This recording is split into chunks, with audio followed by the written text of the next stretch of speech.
21-year-old Cassidy Rivers stepped off the military transport bus into what would become the most extraordinary 14 weeks of her life. At barely 5 an inch and weighing just 102 pounds, she was immediately written off by drill sergeants and fellow recruits as someone who wouldn't survive a single week at Fort Meridian Army Training Center.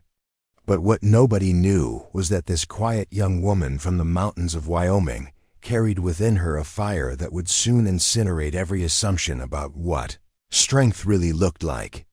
Within days, Cassidy would begin obliterating training, records that had stood untouched for over 3 decades, proving that true power doesn't come from size or swagger, but from an unbreakable spirit forged in hardship and an iron determination to show the world that anyone can earn their place among America's finest warriors.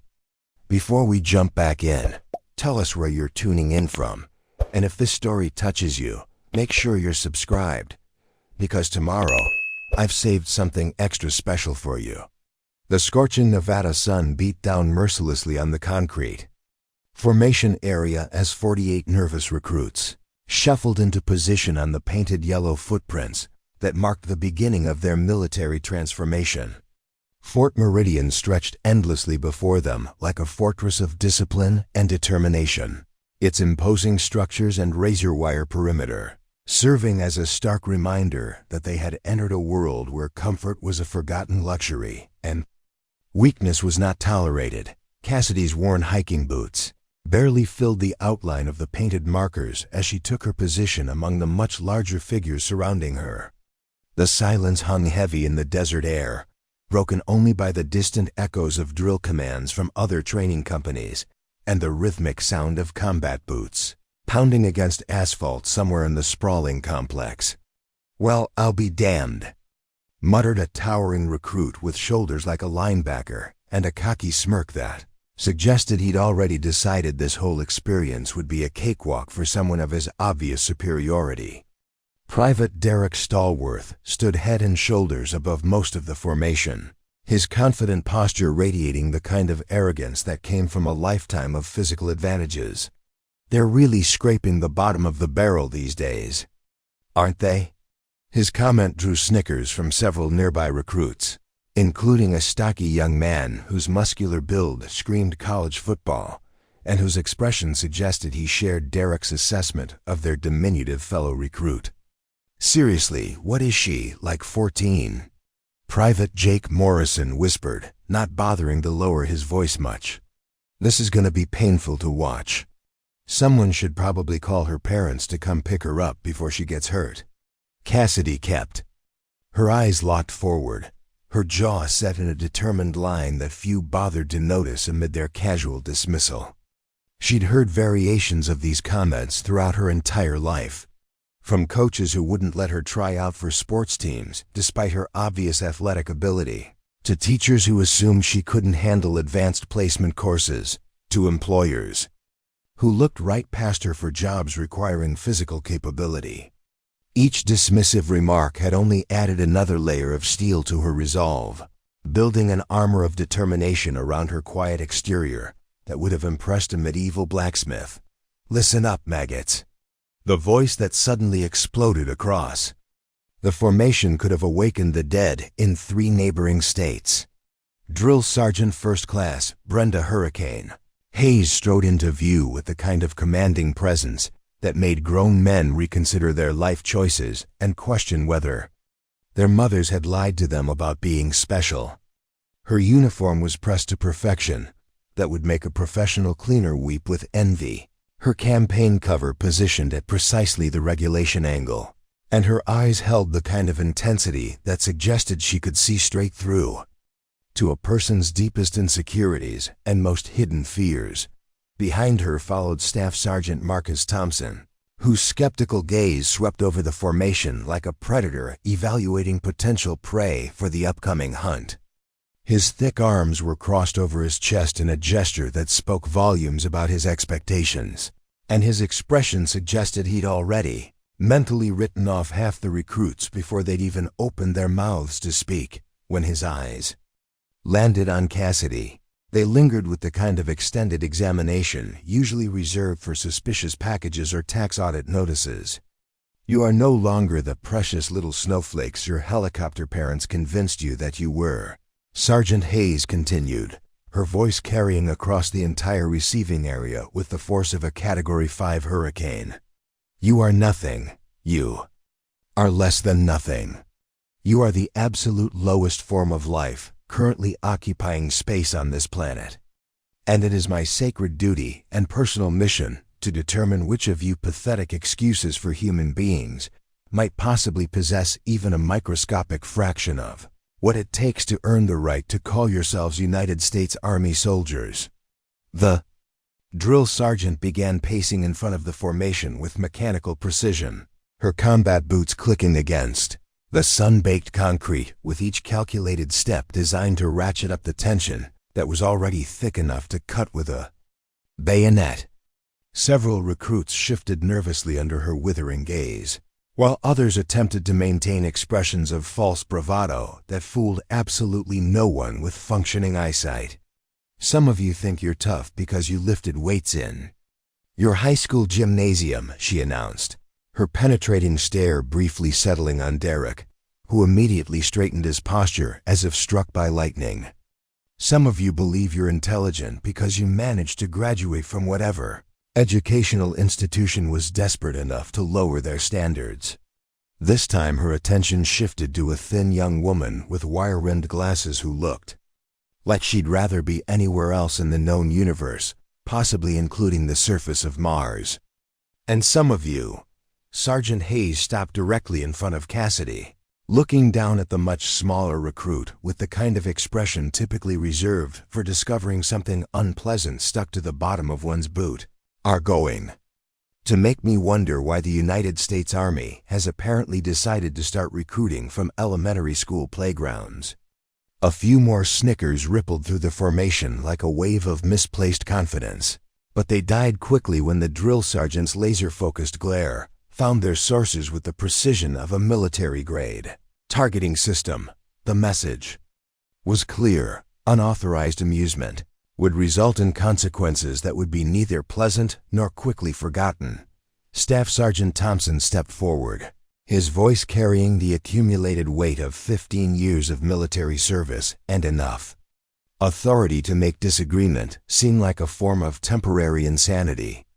Let me make something absolutely crystal clear to all of you right here and right now, he announced, his tone suggesting that alternative interpretations would not be tolerated under any circumstances. The next 14 weeks are going to break. Some of you like kindling in a bonfire. They're going to reveal which of you actually possess what it takes to serve your country, and which of you are simply wasting everyone's valuable time with delusions of adequacy. Physical strength, mental toughness, moral courage, every single aspect of your character will be tested in ways that you're comfortable. Civilian lives never prepared you to imagine. Cassidy absorbed every word while maintaining her carefully neutral expression, a skill she'd mastered through years of enduring similar speeches from authority figures who had consistently underestimated her capabilities. She'd learned long ago that showing emotion in situations like this only provided bullies and skeptics with additional ammunition to use against her. Instead, she focused on controlling her breathing and let her mind drift briefly to the conversation she'd had with her father just 3 days earlier, a memory that still burned with the intensity of a forge fire.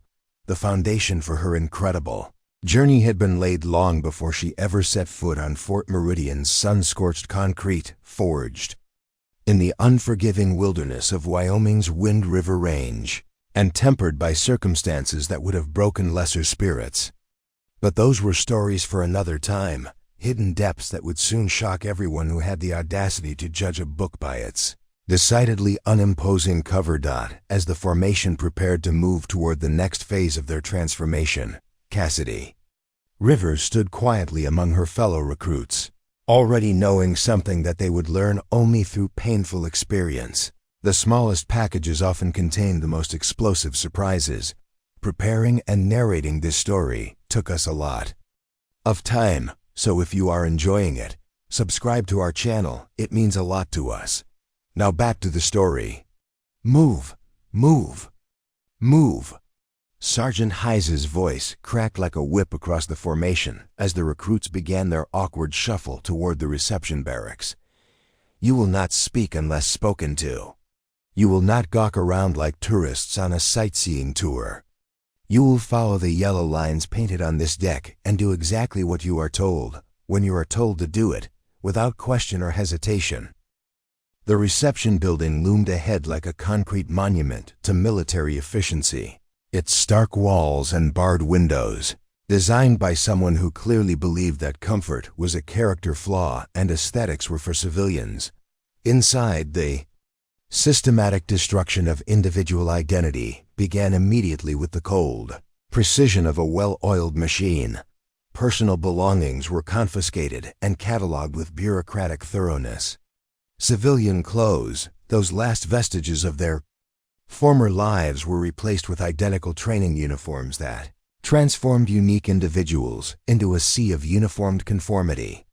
Cell phones, jewelry, and any other connections to the outside world disappeared into storage lockers like dreams, being filed away for safekeeping. Cassidy moved through each station with quiet efficiency, her movements precise and economical, despite the controlled chaos swirling around her. While other recruits fumbled with unfamiliar procedures or struggled with the emotional weight of leaving their civilian lives behind, she adapted with the fluid grace of someone accustomed to navigating hostile environments. Rivers, Cassidy. Staff Sergeant Thompson's voice cut through the administrative noise like a blade through silk. Front and center, recruit. She stepped forward to the position he indicated, standing at perfect attention while he examined her paperwork with the kind of scrutiny typically reserved for suspicious financial documents. Up close, the size disparity between them was even more pronounced. She barely reached his chest, and he could probably bench press twice her body weight without breaking a sweat. 5 feet 1 inch. 102 pounds, he read from her file, his tone suggesting these numbers were personally offensive to his professional sensibilities. Tell me, recruit, what exactly made you think you could handle United States Army training? Did someone fail to mention that this isn't summer camp for undersized civilians? The question hung in the air like smoke from a poorly ventilated firing range, and Cassidy could feel the attention of nearby recruits focusing on her response like spotlights converging on a stage. This was the moment that would establish the tone for everything that followed, and she understood with crystal clarity that her answer needed to be both respectful and unshakable. Staff Sergeant, I believe that being a soldier is about more than physical dimensions, she replied, her voice steady and clear as mountain air. I believe it's about heart, determination, and the willingness to never surrender, regardless of the obstacles placed in your path. Thompson's expression remained unreadable, but something flickered behind his eyes. Surprise, perhaps, at receiving a thoughtful response instead of the stammering defensiveness he'd clearly expected. He'd obviously anticipated a different kind of answer, something emotional or desperate that he could use to further diminish her credibility in front of the group. We'll see about that, recruit, he said finally, though his tone had shifted slightly from outright dismissal to cautious skepticism. We'll definitely see about that. As the evening processing continued and recruits were assigned to their quarters, Cassidy found herself in Bay Charlie, a long room filled with metal bunks, arranged in perfect military rows. Each bed would house a recruit who was about to discover just how little they actually knew about their own capabilities and limitations. She began making her bunk with the same careful attention to detail that characterized everything she did, ensuring the corners were hospital-tight and the surface smooth enough to bounce a quarter, high enough to require air traffic control clearance. Around her, other recruits struggled with the unfamiliar task, their frustration mounting as they realized that nothing in this new world would be as simple as they'd expected. Private Rachel Townsend occupied the bunk to her left, a young woman whose designer luggage and perfectly manicured nails suggested a background that included country clubs and personal shoppers. She attacked the bed-making challenge with the kind of determination usually reserved for hostile corporate takeovers. Her jaw clenched in concentration as she fought with sheets that seemed determined to resist her efforts. "This is absolutely ridiculous," Rachel muttered under her breath, loud enough for Cassidy to hear, but quiet enough to avoid attracting unwanted attention from the prowling drill sergeants. "I graduated summa cum laude from Dartmouth.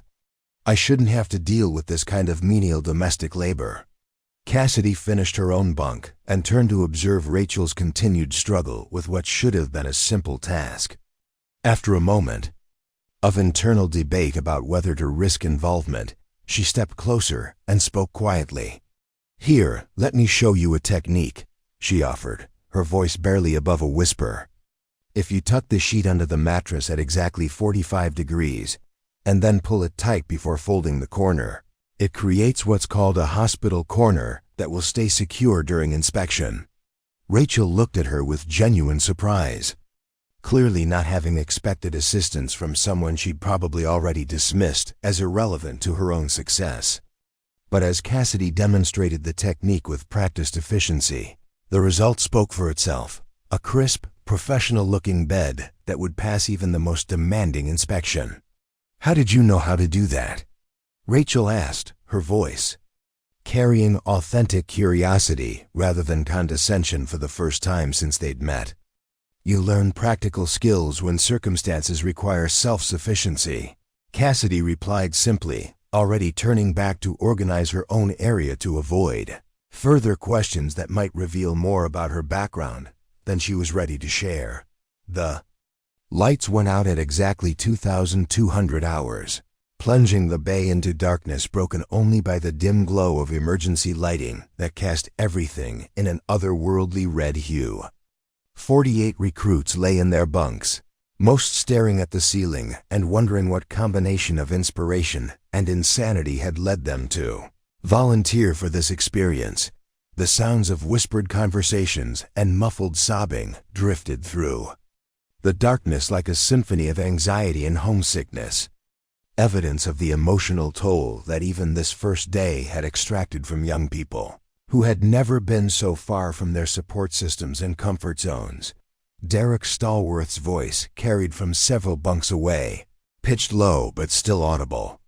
In the oppressive silence, "I give half these people 2 weeks before they're crying for their mommies and begging to go home. Especially little Miss Kindergarten over there." Though he didn't mention names, the direction of his whispered comment made his target obvious. "Maybe you should worry about your own performance instead of predicting other people's failures," came an unexpected response from Tommy Chun, a quiet recruit from California who rarely spoke, but apparently had limits to how much casual cruelty he could tolerate in silence. "Easy there, hero," Derek shot back with a chuckle that held no humor. "Just calling it like I see it. Some people belong here, others are just taking up space that could go to someone who actually has what it takes." Cassidy lay quietly through this exchange, her hands folded across her chest as she listened to the verbal skirmishing around her. Tomorrow would bring their first full day of actual training, and she knew that the real tests were yet to come. But she also knew something that her fellow recruits didn't yet understand. She had been preparing for this challenge her entire life, even though she hadn't fully realized it until now. Every dawn she'd risen before the sun to help with ranch work in sub-zero Wyoming winters. Every evening she'd spent learning wilderness survival from her grandfather, a Korean War veteran who believed that comfort was the enemy of competence. Every moment she'd endured being underestimated and dismissed by people who confused size with strength. All of it had been preparation for this moment, though she was only now beginning to understand the true scope of what lay ahead. The Army would test her physical capabilities, mental toughness, and ability to function as part of a team under conditions designed to break the weak and forge the strong. They would push her to limits she didn't even know existed and demand standards of excellence that seemed impossible to achieve. But they would also discover, as she already knew with quiet certainty, that the small woman from Wyoming possessed. Reserves of determination that ran deeper than the mines in her home state's mountains. The real work was about to begin, and she couldn't wait to show them exactly what she was made of. The piercing shriek of reveille at 0500 hours shattered what little sleep the recruits had managed to find in their first night at Fort Meridian. 48 bodies jerked awake simultaneously, most of them confused and disoriented as harsh fluorescent lights flooded Bay Charlie with the intensity of an interrogation room. Sergeant Hayes stood at the entrance like an avenging angel of military efficiency, her voice already operating at maximum volume. "Rise and shine, ladies and gentlemen. You have exactly 4 minutes to be dressed, teeth brushed, and standing at attention beside your racks. Anyone who takes longer than that will become personally acquainted with my favorite form of physical motivation." Chaos erupted as recruits scrambled from their bunks, fumbling with unfamiliar uniforms and desperately trying to remember the procedures they'd been taught just hours earlier. The morning routine that had seemed straightforward during the previous evening's briefing now felt like an impossible challenge under the pressure of Sergeant Hayes's withering scrutiny and ticking clock. Cassidy moved with quiet efficiency that stood in stark contrast to the pandemonium around her. Her movements were economical and purposeful, each action flowing seamlessly into the next as if she'd been performing this routine for years rather than hours. While others panicked and made critical mistakes, she methodically pulled on her uniform, laced her boots with practiced speed, and completed her hygiene routine without wasting a single motion. Derek Stallworth struggled with his bootlaces just 3 bunks away, his earlier confidence having evaporated in the face of sleep deprivation and time pressure. Come on," he muttered frantically, his fingers refusing to cooperate as precious seconds ticked away. The simple task that he could normally complete without conscious thought had become an exercise in frustration under the stress of military expectations. 30 seconds, Sergeant Hayes announced, her voice cutting through the chaos like a cavalry saber through silk. Rachel Townsend had managed to dress herself but stood staring at her reflection in horror, clearly appalled by how the regulation uniform transformed her carefully cultivated appearance into something that looked disturbingly ordinary. When the 4-minute deadline expired, roughly half the recruits stood at attention in various states of completion, while the other half were still struggling with basic tasks like buttoning shirts or finding missing equipment. Sergeant Hayes walked slowly through the bay, her boots clicking against the polished floor as she cataloged each failure with the precision of an accountant auditing a suspicious expense report. Well, she said, stopping in front of Jake Morrison, who had managed to put his shirt on backwards in his panic. "It appears some of you think punctuality is merely a suggestion rather than a military requirement.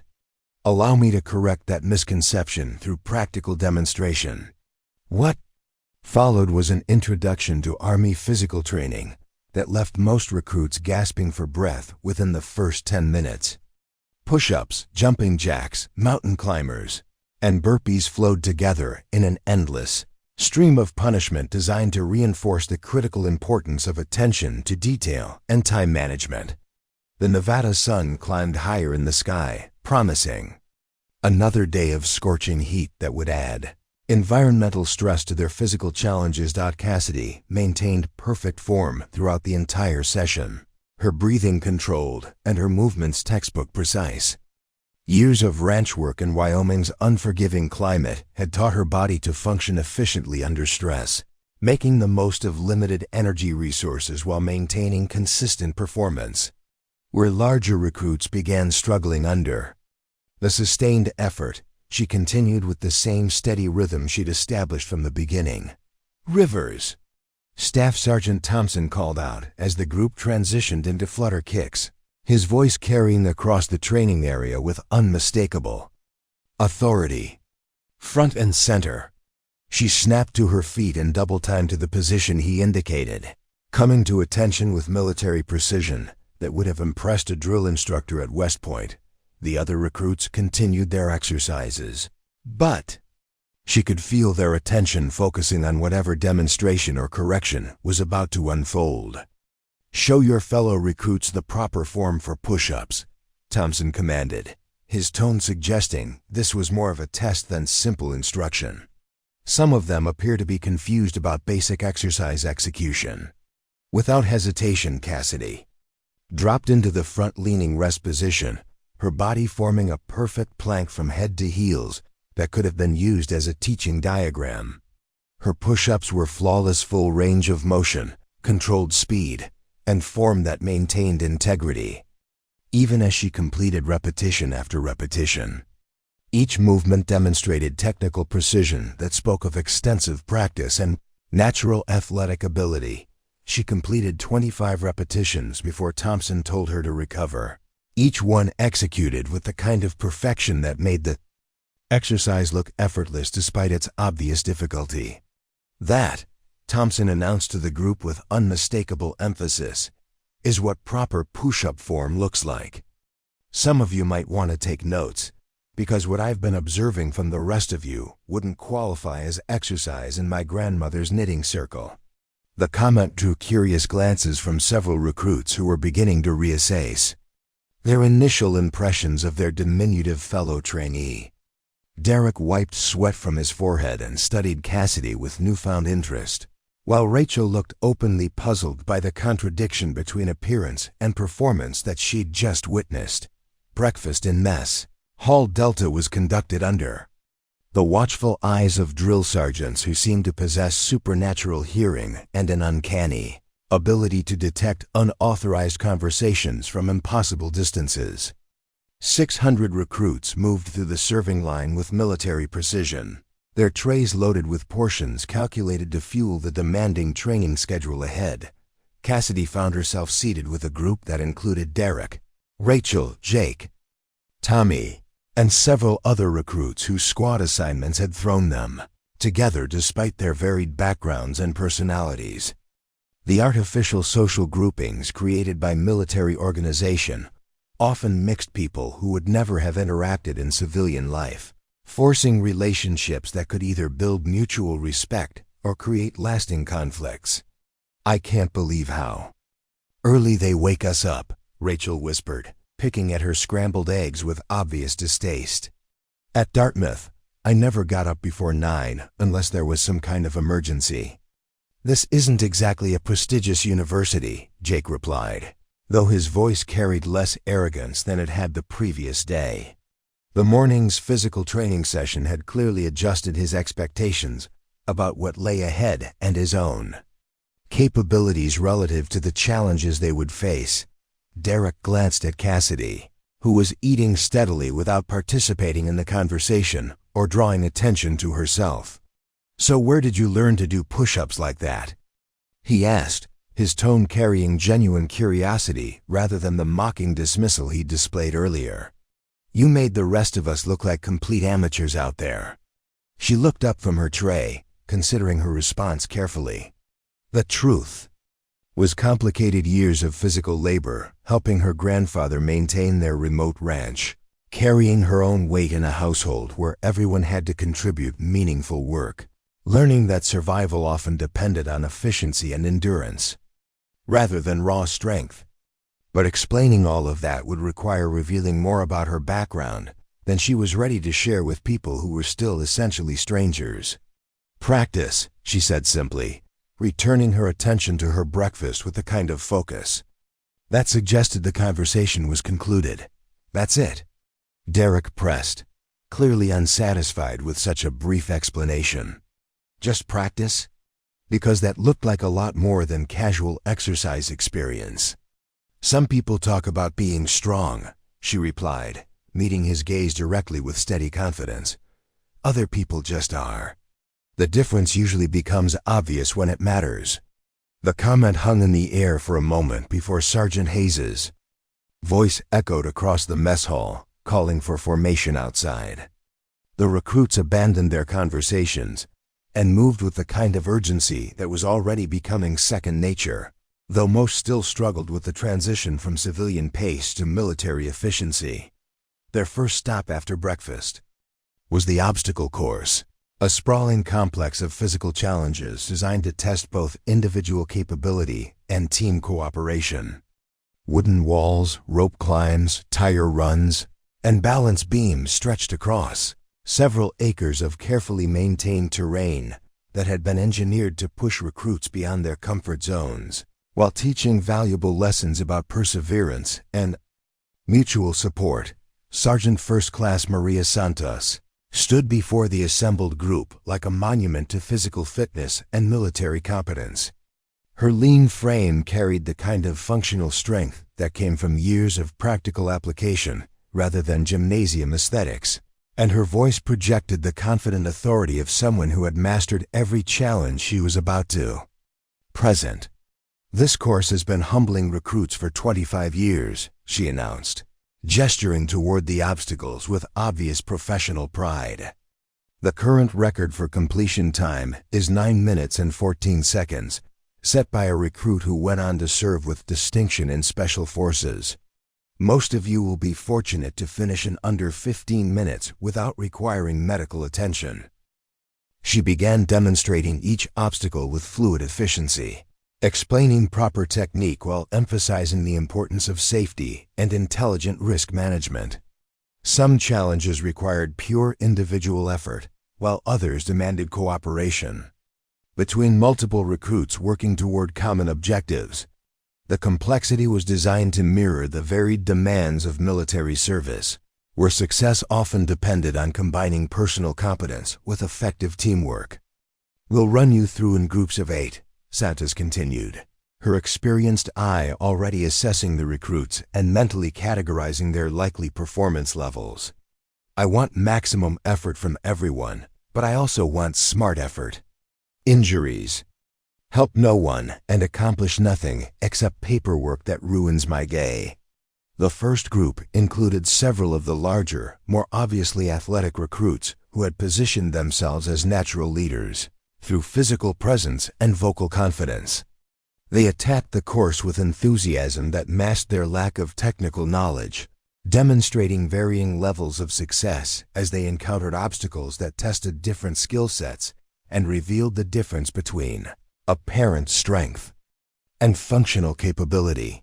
Cassidy found herself assigned to the third group, along with Derek, Rachel, Tommy, and several other recruits who represented a cross-section of backgrounds and apparent abilities. As they lined up at the starting position, she could feel the weight of lowered expectations and dismissive assumptions that had followed her throughout life. "Try not to hurt yourself, Rivers," Jake called from the sidelines where his group waited.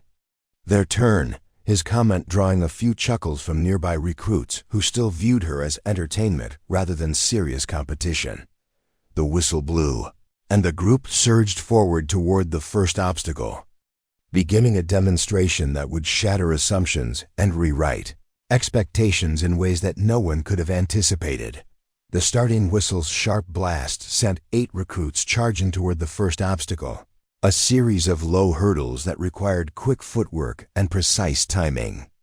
Most of the group approached the challenge with brute force, attempting to power through with raw athleticism rather than technique. Derek's long stride carried him over the barriers efficiently, while Rachel struggled with the coordination required. For fluid movement, Cassidy's approach was entirely different. Her shorter stature actually worked to her advantage as she flowed over each hurdle with balletic precision, her movements economical and perfectly timed. While others fought against the obstacles, she seemed to dance with them, finding rhythm and efficiency where her competitors found only resistance. By the third hurdle, she had moved into the lead position, her fluid technique allowing her to maintain speed while others began to struggle with the accumulated fatigue of inefficient movement.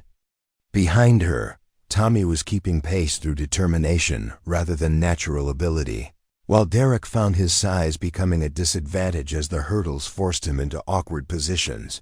The rope climb that followed had defeated numerous recruits. In previous groups, its 30-foot height intimidating even experienced athletes who discovered that climbing required specific muscle groups and techniques that most civilian fitness routines never developed. Several recruits from earlier groups had barely managed to reach the halfway point before exhaustion forced them to accept assistance from instructors. Cassidy approached the thick manila rope with the confidence of someone who had been climbing since childhood. Her technique was textbook perfect: legs wrapped around the rope for support, arms pulling in coordinated rhythm, body positioning that maximized efficiency while minimizing energy expenditure. She ascended the rope like it was a ladder, touching the bell at the top and beginning her controlled descent, while other recruits were still struggling to establish their initial grip. "Jesus Christ," Derek muttered as he watched her performance. His own attempt at the rope climb having stalled at the 15-foot mark.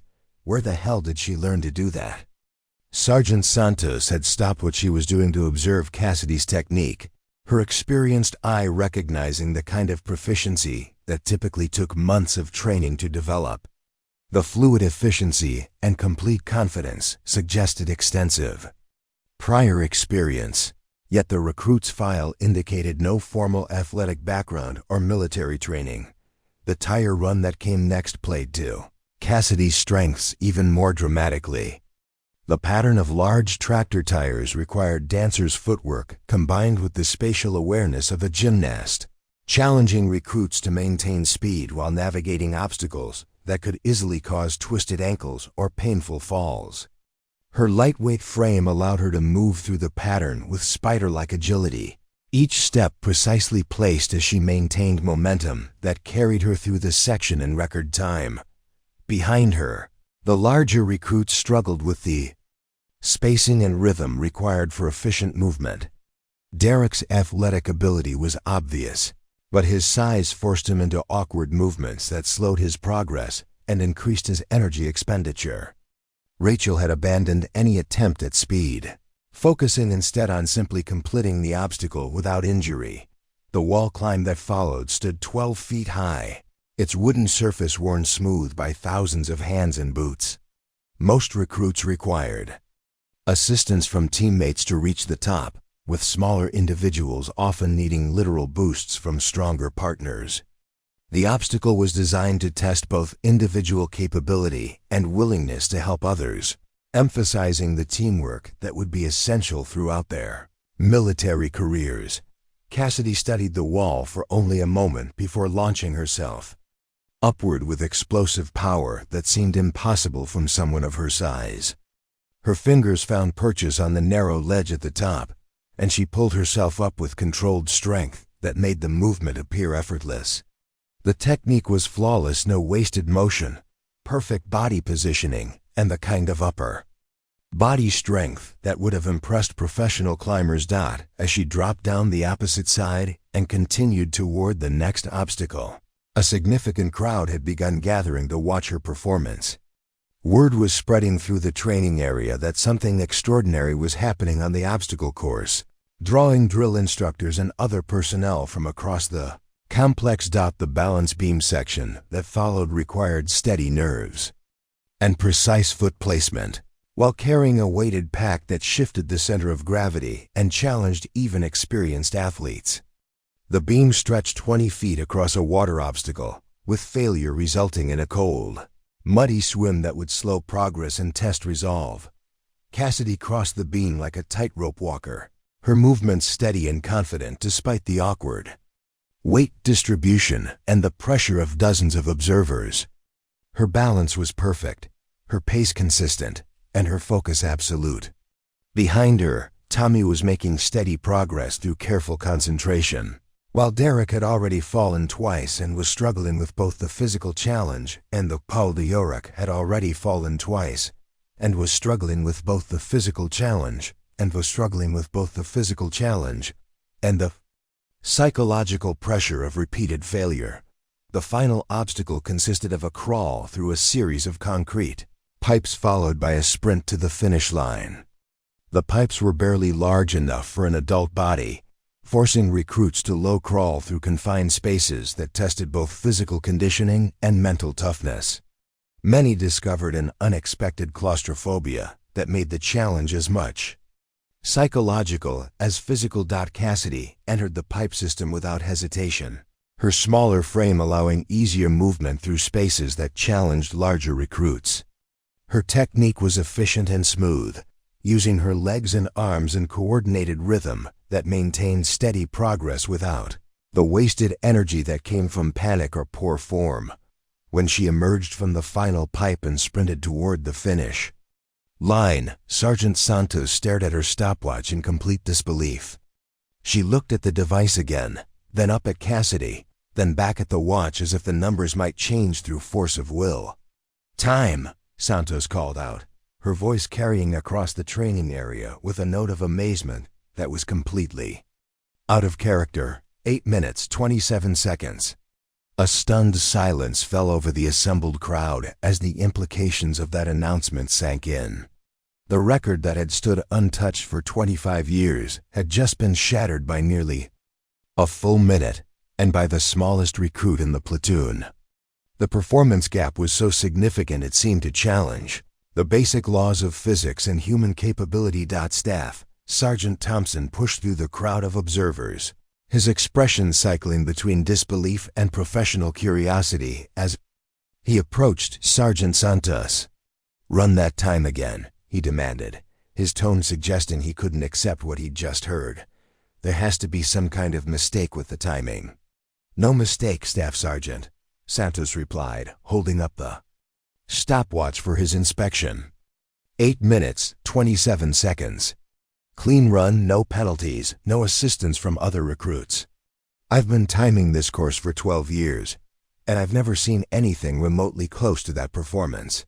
Thompson turned his attention to Cassidy, who stood at attention despite her elevated heart rate and the light sheen of perspiration that was the only evidence of her exertion. His skeptical gaze searched her face as if looking for some explanation that would make sense of what he'd just witnessed. "Where did you learn to move like that, Rivers?" he asked, his voice carrying genuine professional interest rather than the usual harsh authority. The question reflected a shift in his perception that went beyond simple curiosity to something approaching professional respect. "Wyoming, Staff Sergeant," she replied, her breathing already returned to normal despite the sustained physical effort. "Ranch work teaches you to be efficient with movement and energy. Different challenges, but some principles carry over." Thompson nodded slowly, though the explanation seemed inadequate to account for the level of performance he'd just observed. Ranch work might explain physical conditioning and some climbing ability, but the technical proficiency and athletic sophistication she demonstrated suggested training that went far beyond rural labor. As word of Cassidy's performance spread through Fort Meridian with the speed of wildfire, drill instructors who had never heard her name were suddenly asking detailed questions about the tiny recruit who had obliterated a decades-old record on her first attempt. The achievement was remarkable enough to challenge their understanding of human capability and raise questions about what else might be possible. Captain Lisa Morgan, the company commander responsible for training oversight, made a point of observing the remainder of the morning's activities. She stood at the edge of the training area with the experienced eye of someone who had spent 15 years evaluating military personnel, taking in details that others might miss as she watched Cassidy participate in subsequent exercises.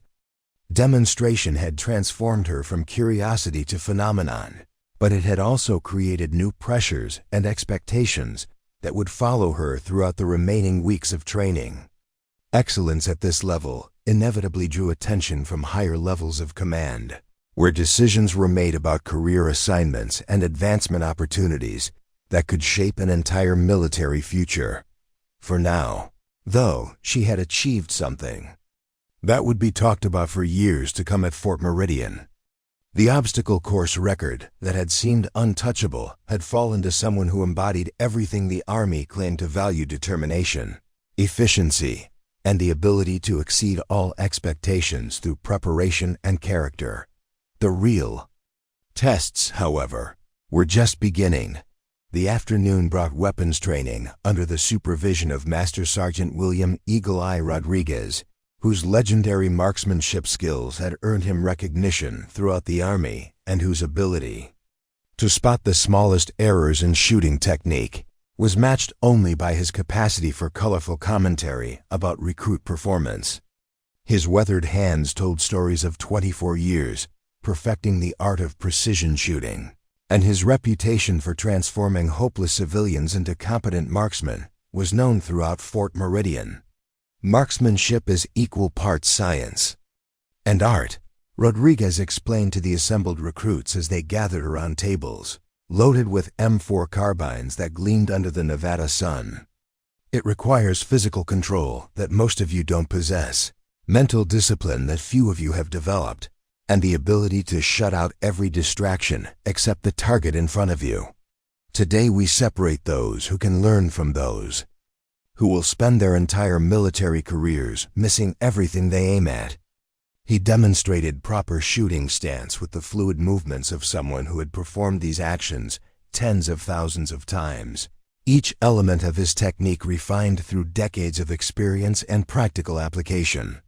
Breathing techniques, sight alignment, trigger control, and follow-through flowed together in a seamless demonstration that made complex skills appear deceptively simple. Each recruit will fire 20 rounds from the standing position at targets placed 100 meters downrange. Rodriguez continued, his experienced eye already assessing the group and making mental predictions about their likely performance. Levels. This is a basic qualification exercise designed to establish your baseline abilities and identify those who might actually have potential for advanced training. Cassidy listened intently to every instruction, absorbing technical details.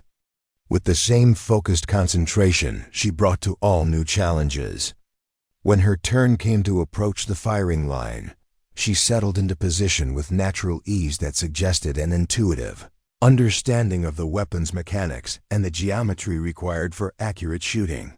Her first shot struck the target with satisfying precision, the impact visible even at distance through the spotting scope. Her second shot enlarged the same hole, demonstrating consistency that was remarkable for someone supposedly handling military weapons for the first time. By her fifth shot, Master Sergeant Rodriguez had stopped supervising other recruits and was watching her performance with undivided attention. "Cease fire," he called when she had completed her string of 20 rounds, his voice carrying a note of professional amazement that was completely out of character. "Rivers, remain in position." Everyone else stepped back from the firing line immediately. He walked downrange to examine her target personally, his stride quickening as he got closer and could see the results more clearly. When he returned several minutes later, he carried the target with him like evidence in a court case, holding it up for the other recruits to examine with their own eyes. 20 shots had created a single, ragged hole barely larger than a silver dollar, centered perfectly in the bullseye with precision that would have challenged experienced competition shooters. The grouping was so tight it seemed to defy the mechanical accuracy limitations of the weapon itself.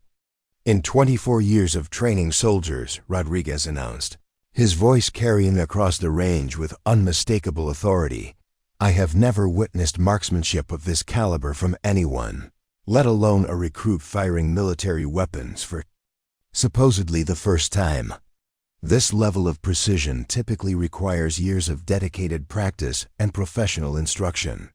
The silence that followed his statement was broken only by the distant sounds of training activities from other parts of the base.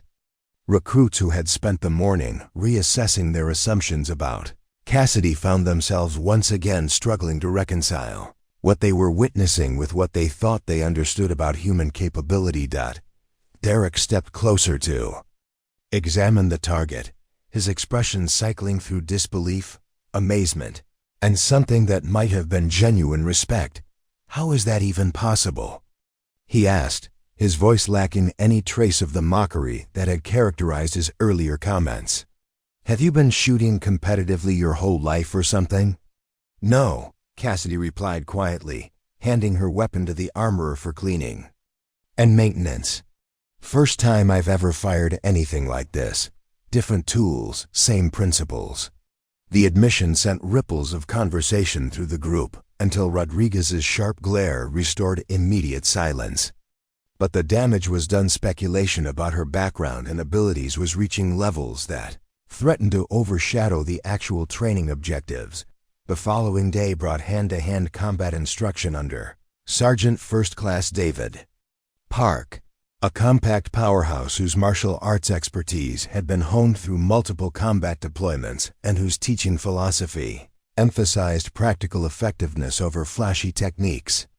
The training took place in a gymnasium with thick mats covering most of the floor space, creating an environment where recruits could learn aggressive skills without suffering serious injuries.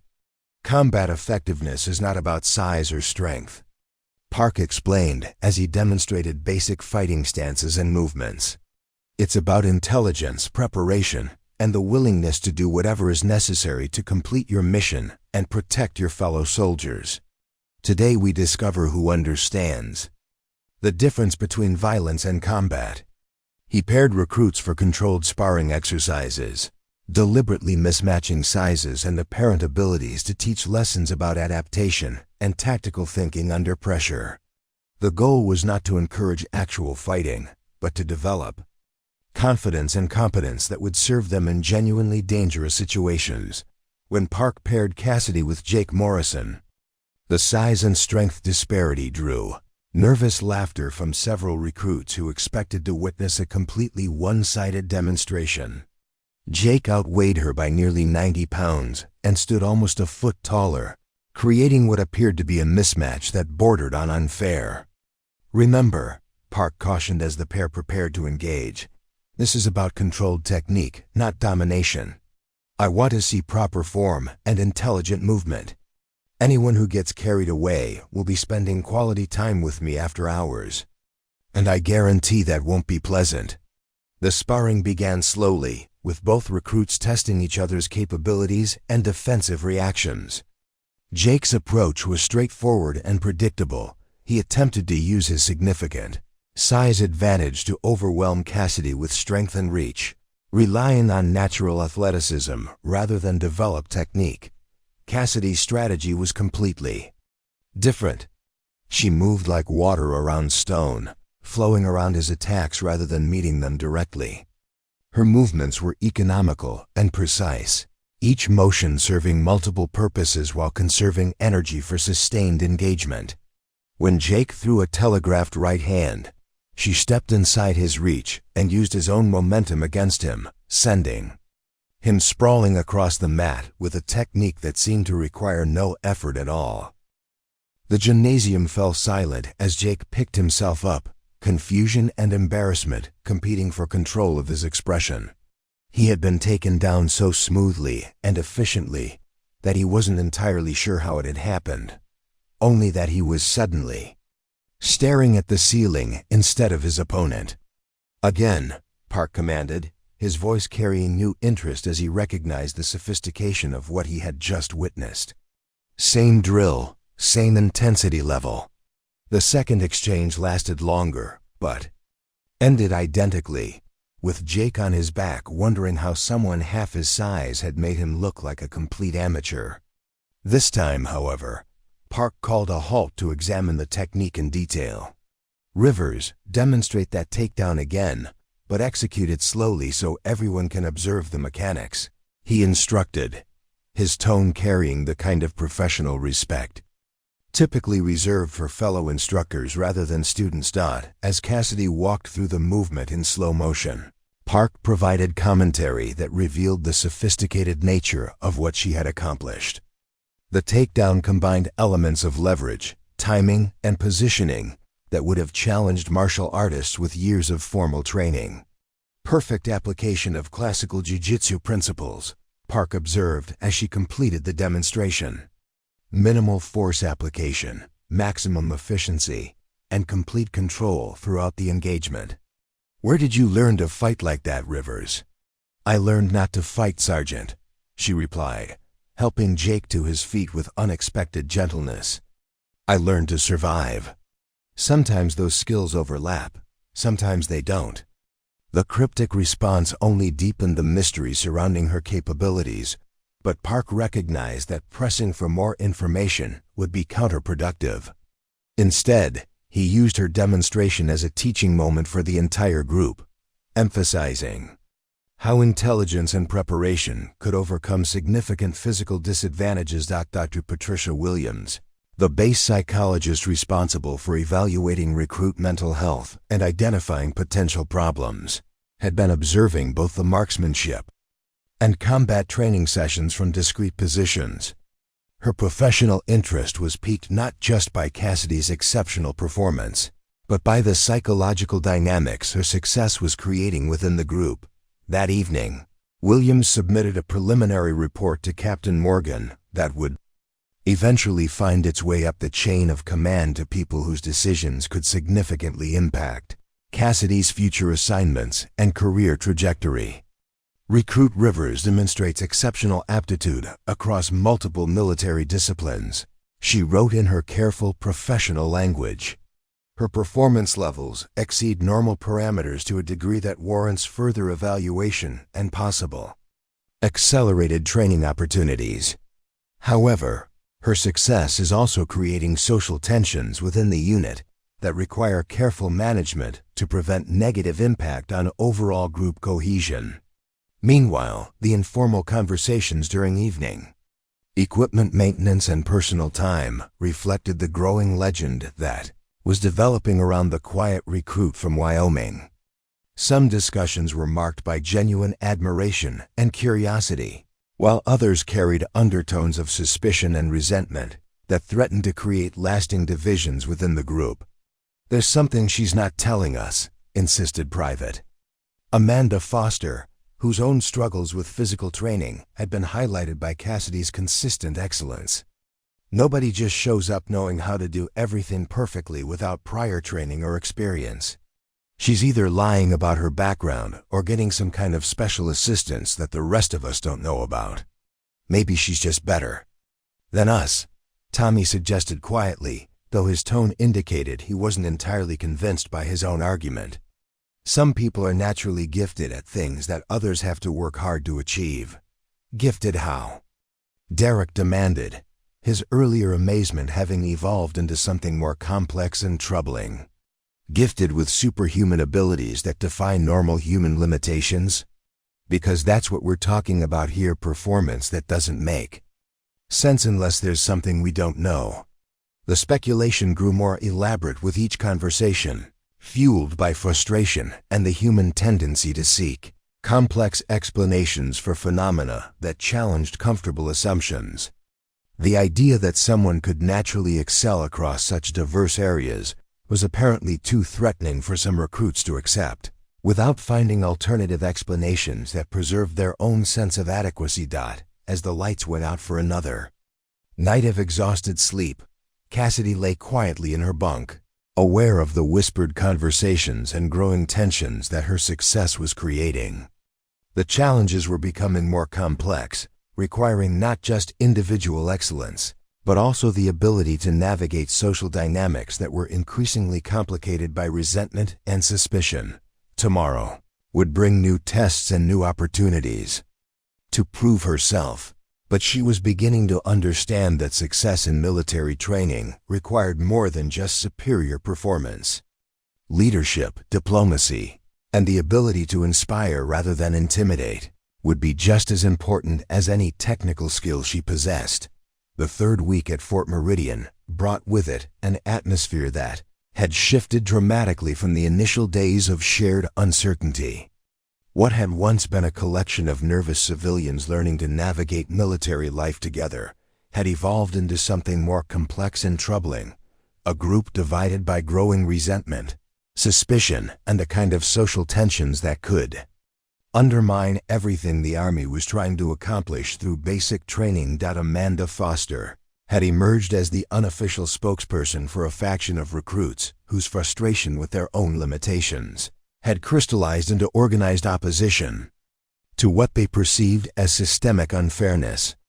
Her articulate complaints and seemingly reasonable arguments gave voice to feelings that others experienced, but couldn't express as effectively, making her a dangerous focal point for collective discontent. The problem isn't that some people are naturally talented, she explained during one of the increasingly frequent informal gatherings that took place during evening personal time. The problem is that the system doesn't account for different starting points or provide equal opportunities for success.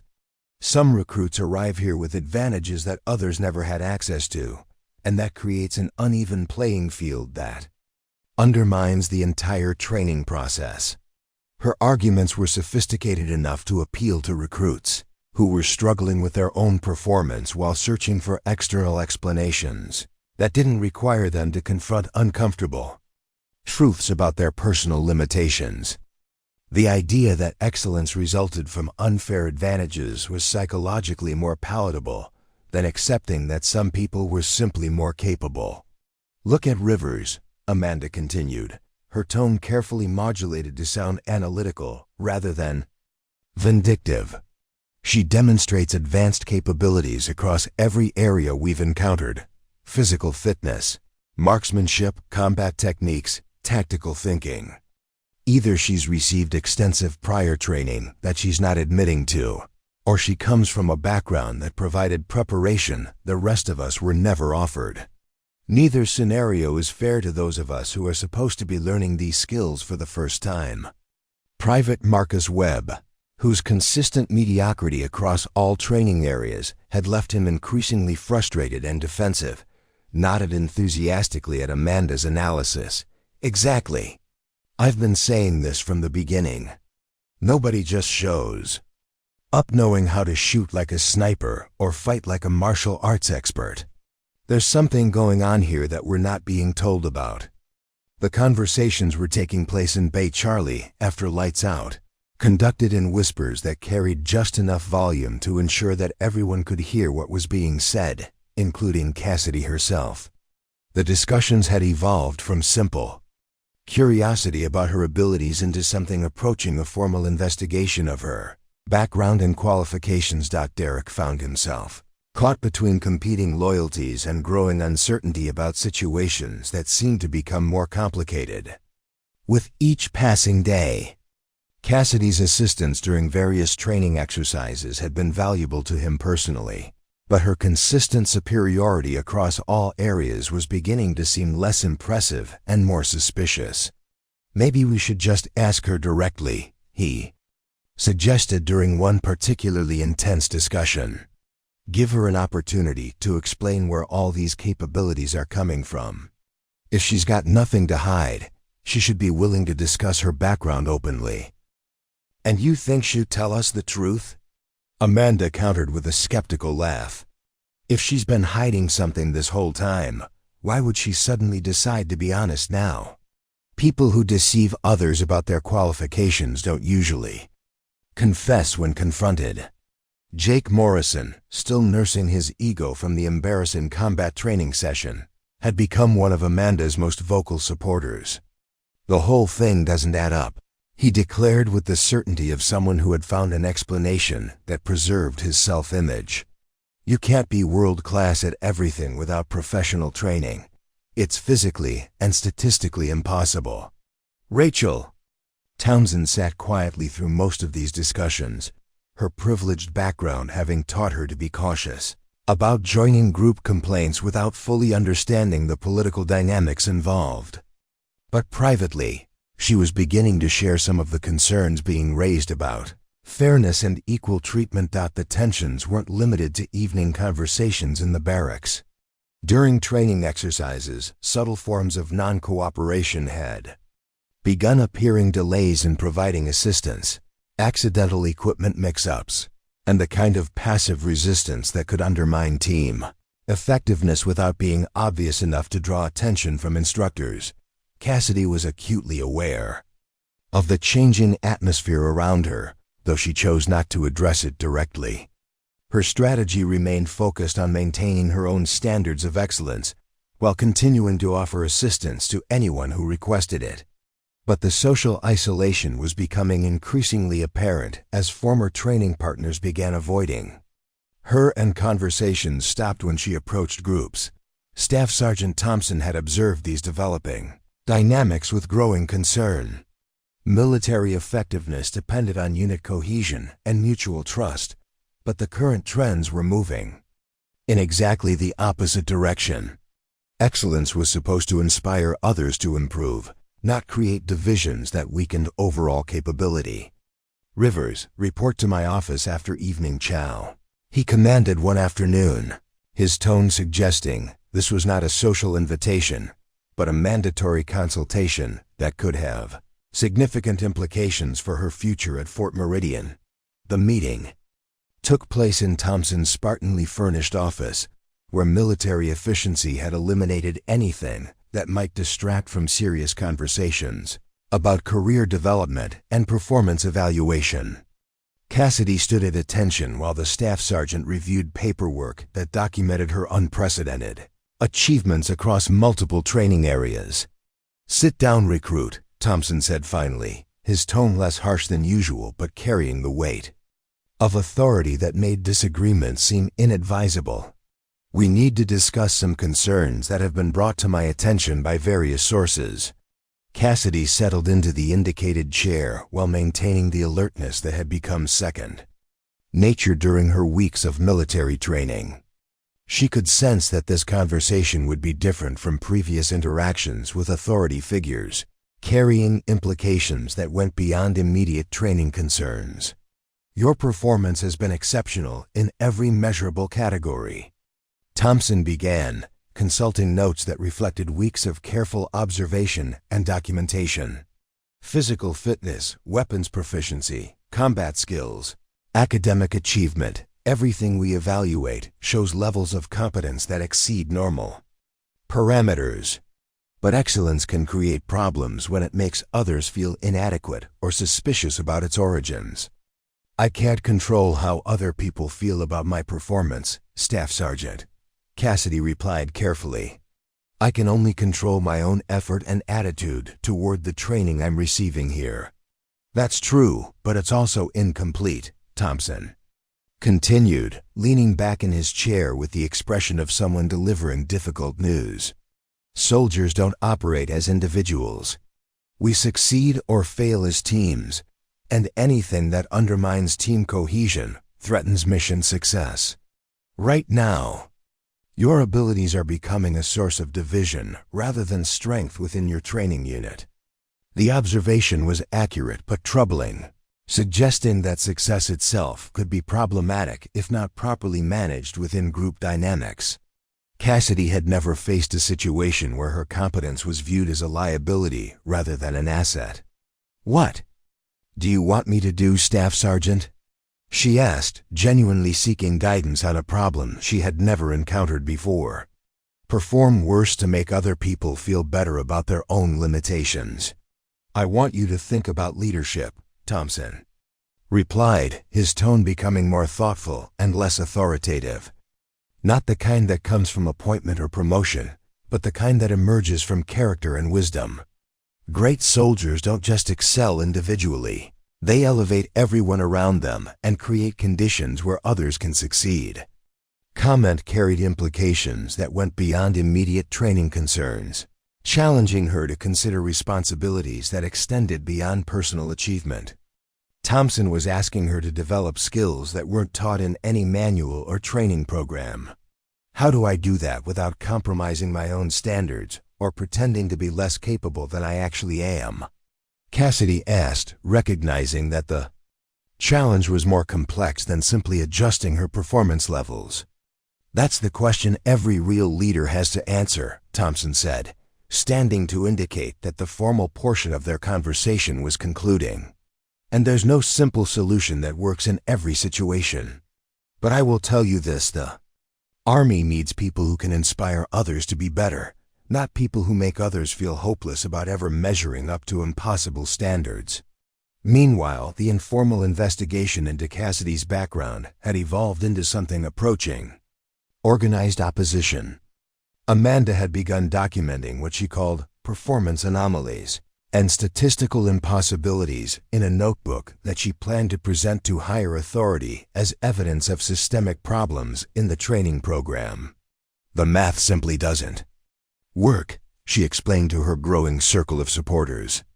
You can't achieve expert-level proficiency in multiple unrelated skill areas without extensive prior training.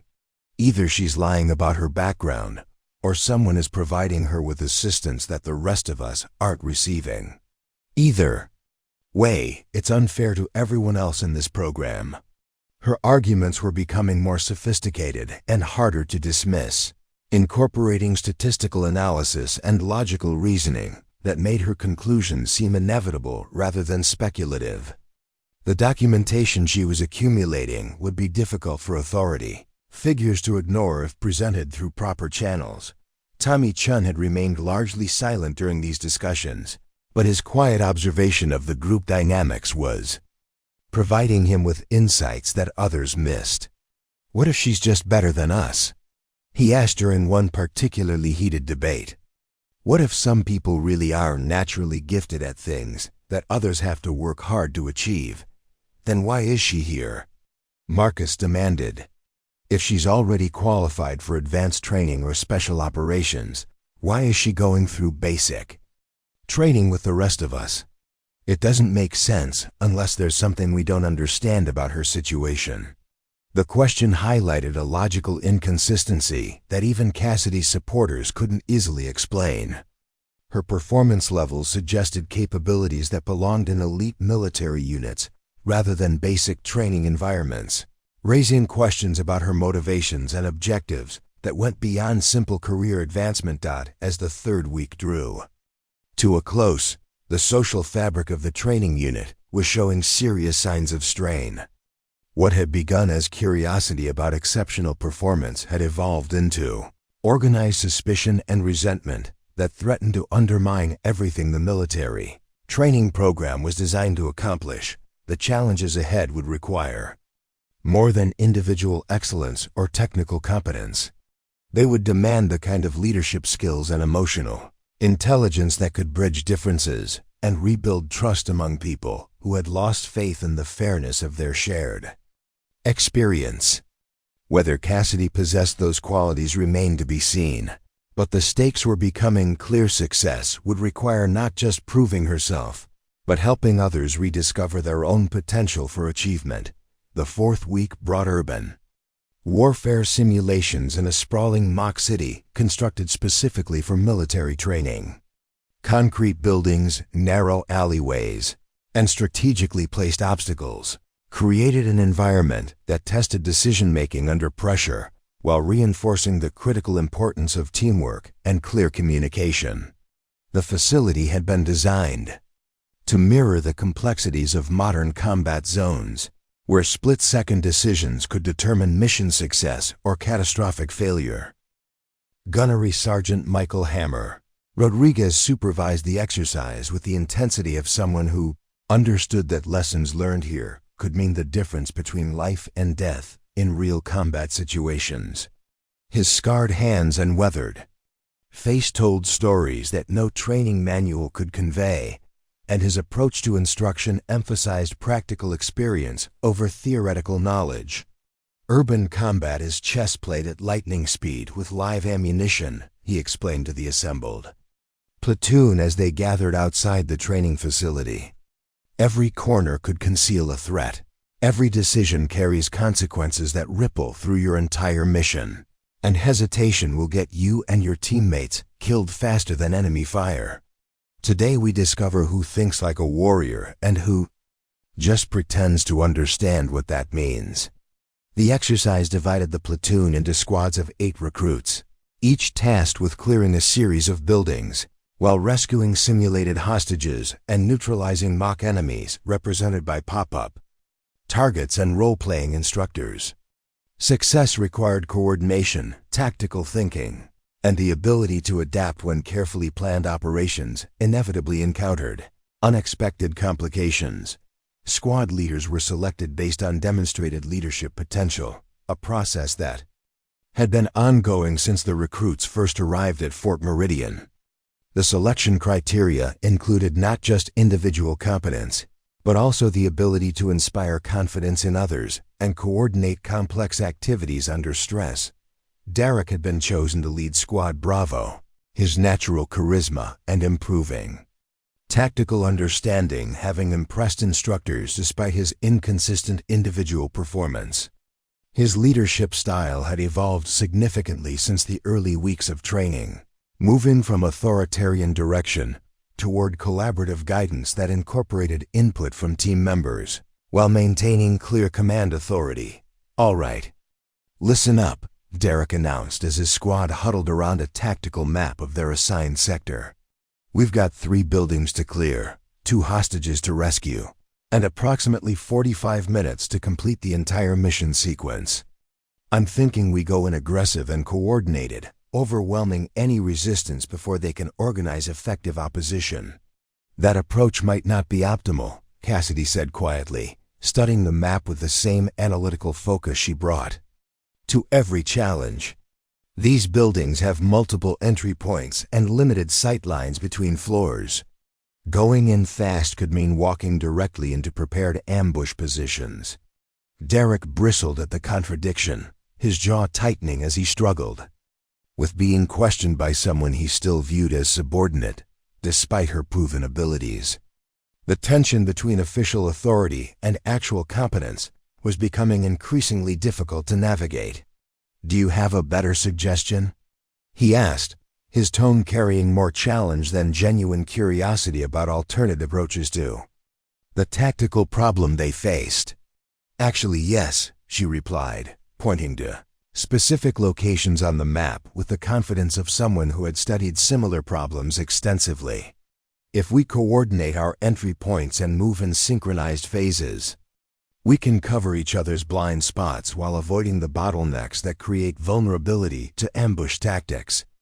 It's more complex to execute, but significantly safer and more likely to succeed." "Splitting our forces violates basic tactical principles," Jake interjected, though his tone was more thoughtful than argumentative. "Unity of command, concentration of force, everything they've been teaching us says we should maintain unit integrity and work together as a cohesive team.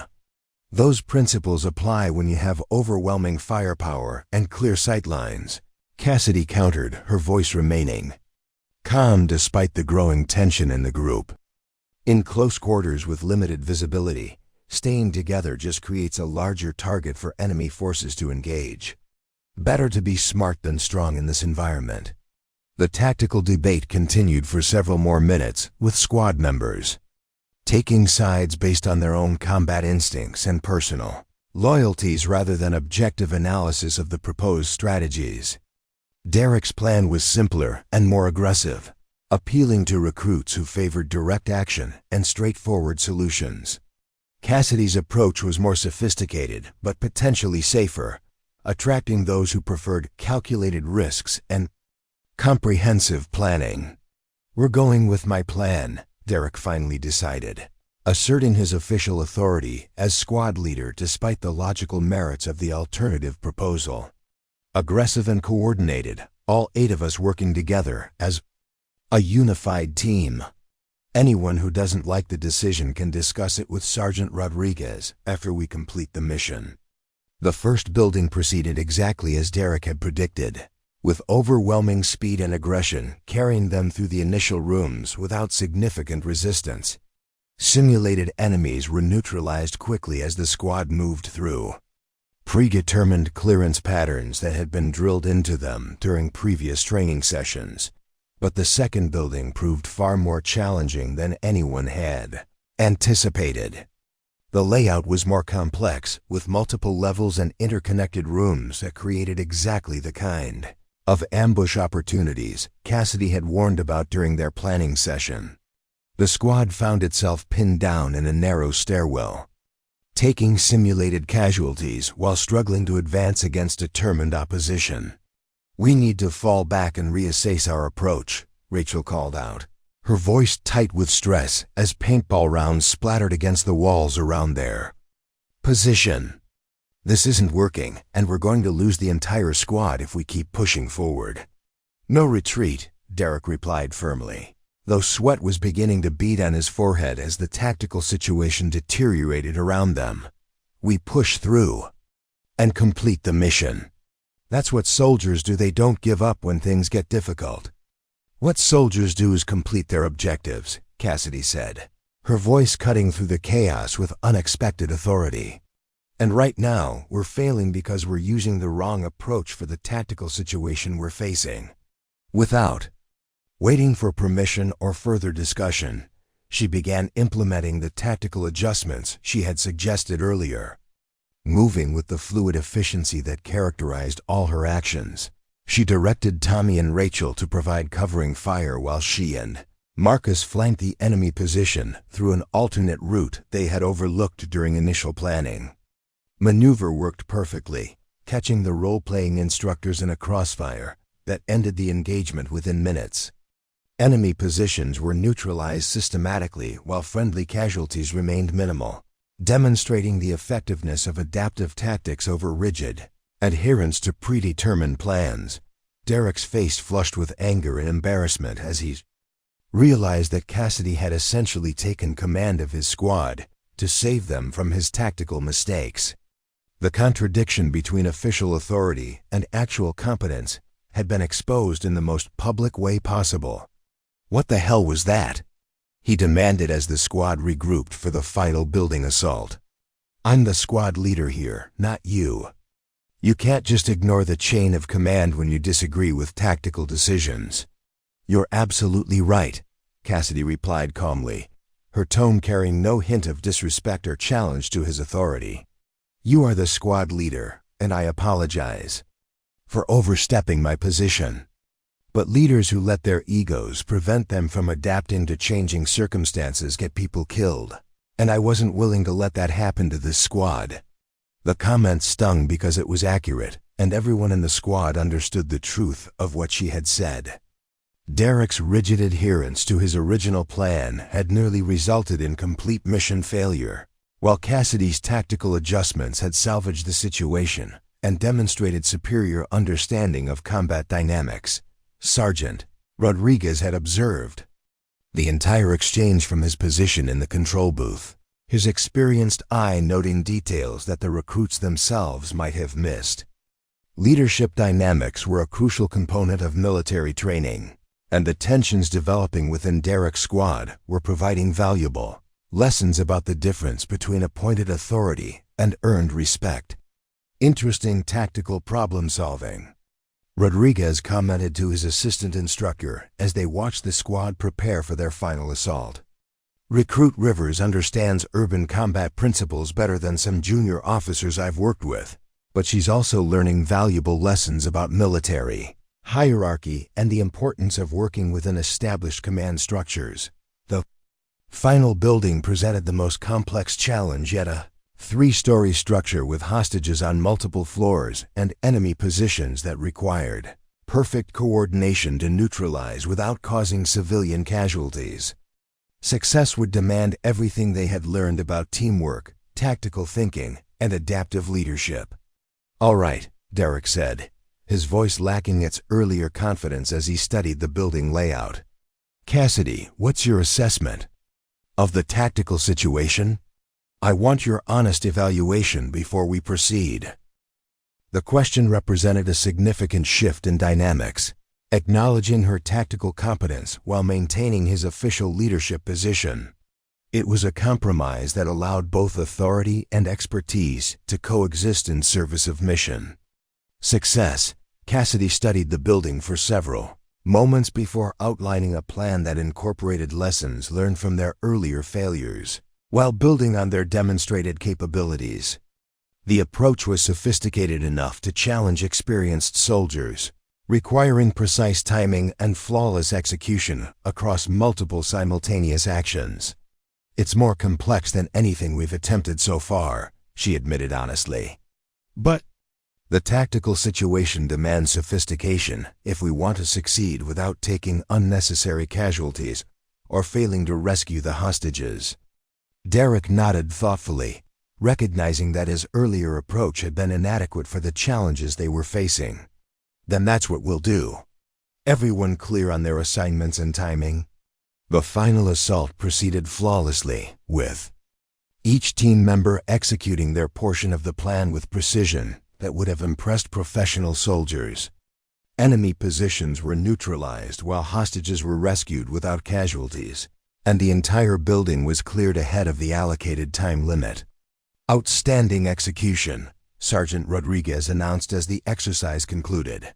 Squad Bravo demonstrated exactly the kind of adaptive leadership and tactical flexibility that distinguishes professional soldiers from amateur enthusiasts.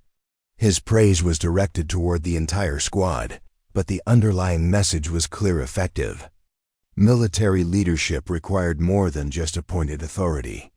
It demanded the wisdom to recognize expertise wherever it existed and the humility to incorporate that knowledge into decision-making processes that prioritized mission success over personal ego. As the squads gathered for debriefing and evaluation, the complex relationships between authority, competence, and leadership had been thoroughly tested. Derek had learned valuable lessons about the difference between commanding and leading, while Cassidy had discovered the delicate balance required to contribute her expertise without undermining established military hierarchy. The tensions that had been building throughout their training were beginning to evolve into something more constructive: mutual respect, based on demonstrated competence rather than assumptions about capability or authority. But the real tests of leadership and teamwork were still ahead, waiting to challenge everything they thought they understood about military service and personal responsibility. The fifth week introduced crisis intervention exercises specifically designed by Captain Morgan to address the fracturing social dynamics that threatened to undermine everything Fort Meridian's training program was meant to accomplish. Unlike previous challenges that emphasized individual achievement or squad-level cooperation, these scenarios required absolute interdependence among recruits who had been systematically avoiding each other for days. The first exercise took place in a specially constructed facility that resembled an industrial disaster zone, complete with simulated structural damage, toxic gas leaks, and multiple casualties requiring immediate evacuation. Teams of 12 recruits would navigate through the complex environment while coordinating rescue operations that could only succeed through total trust and seamless cooperation. Individual heroics will get people killed in this scenario, explained Lieutenant Colonel Sarah Bennett, a decorated veteran whose experience managing real-world disaster responses had shaped the exercise design. Success requires every person to execute their specific responsibilities while trusting others to execute theirs with equal precision. One weak link or moment of hesitation destroys the entire rescue operation. The teams were deliberately constructed to break up existing social groupings and force recruits who had been avoiding each other to work in life or death situations. Cassidy found herself assigned to Team Alpha alongside Amanda, Marcus, Jake, and several other recruits who had been most vocal in their criticisms of her exceptional performance. "Fantastic," Amanda muttered under her breath as the team assignments were announced, her tone suggesting she viewed this development as confirmation of some conspiracy designed to make her life more difficult. Just what we needed: another opportunity for some people to show off while the rest of us struggle to keep up. Maybe we should focus on completing the mission instead of worrying about who gets recognition, Cassidy replied quietly, her voice carefully modulated to avoid any hint of condescension. Despite Amanda's obvious hostility, the exercise began in complete darkness that eliminated visual cues and forced total reliance on communication, coordination, and trust between team members who had spent weeks building walls of suspicion and resentment. The simulated casualties were distributed throughout a maze of obstacles that required innovative problem-solving while maintaining the constant pressure of time constraints and safety considerations. "I can't see anything," Marcus announced after their first attempt to navigate a collapsed corridor ended in confusion and wasted time. "How are we supposed to coordinate a rescue operation when we can't even see where we're going?"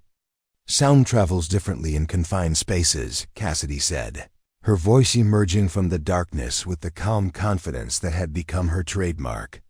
Echo patterns and air movement can tell you about dimensions and obstacles when visual information isn't available. My grandfather taught me to work in crawl spaces and underground areas where you have to rely on other senses. And we're supposed to trust our safety to your grandfather's mining techniques? Jake demanded, skepticism obvious in his voice despite their desperate need for any guidance that might help them succeed. You're supposed to trust your safety to teamwork and intelligent problem solving, she replied patiently. I can provide navigation assistance, but everyone has to execute their responsibilities perfectly, or we all fail together. Her approach was methodical rather than rushed, prioritizing understanding over immediate action while building the kind of spatial awareness that could guide them through challenges that had defeated other teams. The techniques she described were practical and immediately applicable, helping the team establish their bearings in an environment that had initially seemed impossible to navigate. Lift on my count, Cassidy called as they attempted to move. Their first casualty through a narrow passage that required precise coordination between multiple team members. 3 ... 1 ... left, steady pressure, don't rush. Amanda needs to shift her grip slightly for better leverage. The instructions were delivered without condescension, despite Amanda's earlier hostility, focusing purely on technical requirements rather than personal dynamics. Professional competence took precedence over social friction when lives depended on flawless execution. As they progressed through increasingly complex obstacles, something remarkable began happening within the team dynamic. Recruits who had been suspicious of Cassidy's abilities found themselves depending on her guidance for their own safety and mission success, while she consistently shared credit and emphasized collective effort rather than individual contribution. This is actually working, Marcus admitted grudgingly as they successfully navigated a section that had initially seemed impossible. I still don't understand how you're doing it, but it's definitely working better than anything else we've tried. We're doing it, Cassidy corrected gently but firmly. I can provide navigation and technical advice, but everyone has to execute perfectly or none of us succeeds. This only works because we're trusting each other completely. The comment reflected sophisticated understanding of team dynamics that went beyond simple technical leadership, deliberately sharing ownership of their success while reinforcing the importance of collective effort and mutual dependence. The final challenge required the team to coordinate a complex evacuation sequence while maintaining safety protocols and time management that pushed their newly developed cooperation skills to absolute limits.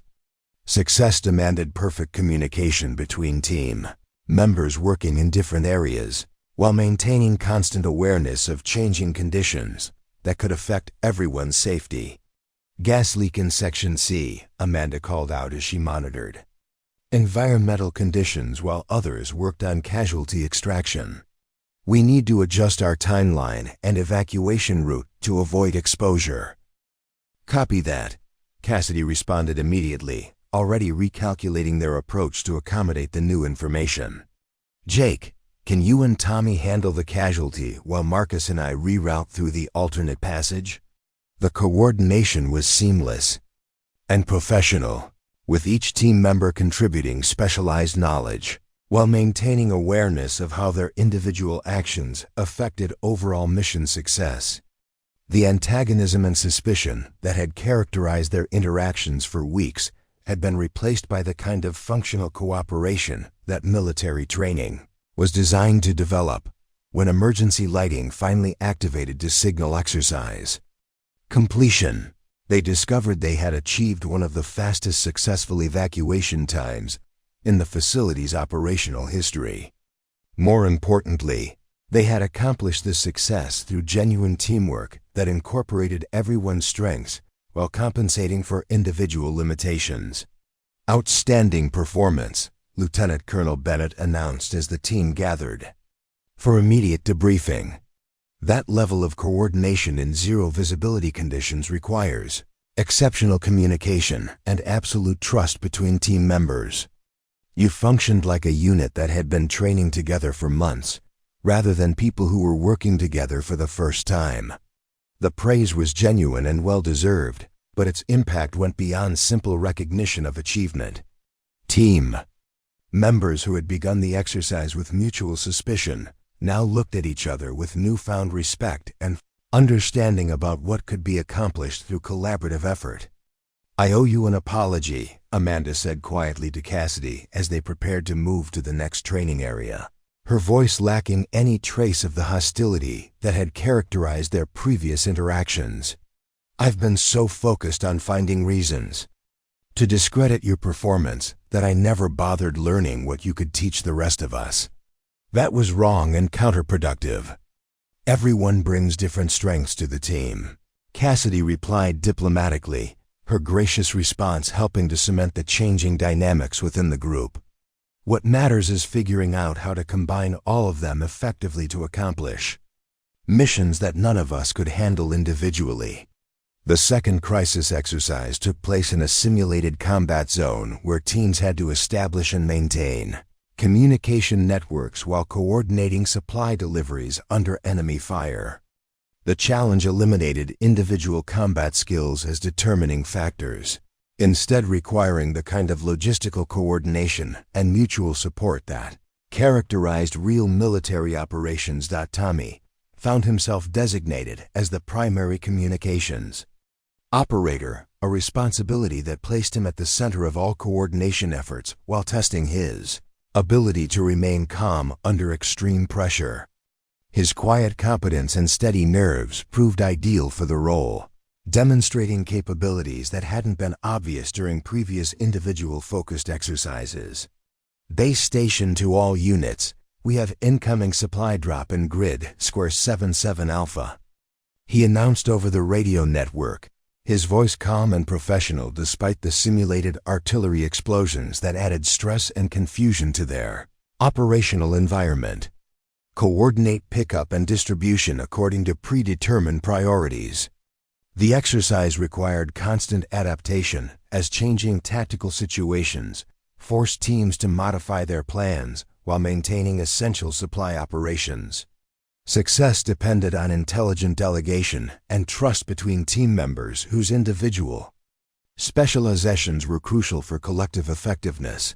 Cassidy found herself assigned to route security, using her tactical awareness to identify potential threats while ensuring safe passage for supply convoys that everyone depended on for mission success. Her role was important but not dominant, requiring her to contribute expertise while supporting others who had primary responsibility for different aspects of the operation. "Clear route to checkpoint Bravo," she reported after completing a reconnaissance sweep that identified safe passage through potentially dangerous terrain. "No contact, no obstacles. Recommend immediate movement while conditions remain favorable." The coordination was complex and demanding, but the team had learned to function as an integrated unit where individual excellence supported collective objectives rather than creating competitive tensions.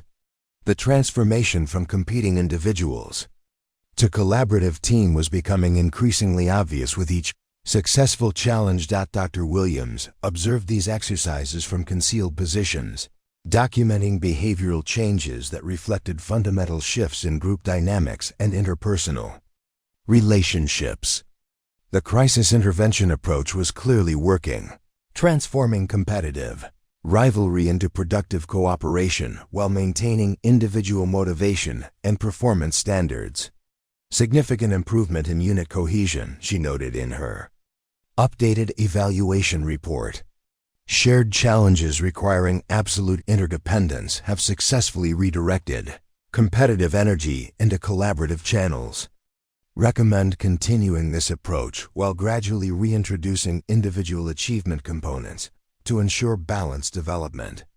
As the crisis exercises continued throughout the week, the fractured social fabric of the training unit was being rewoven into something stronger and more resilient. Shared hardships and mutual dependence had created bonds that transcended previous divisions, while teaching valuable lessons about the difference between individual competence and team effectiveness. The recruits were learning that military success required more than personal excellence. It demanded the ability to function as part of something larger than themselves while contributing their unique capabilities to objectives that no individual could accomplish alone.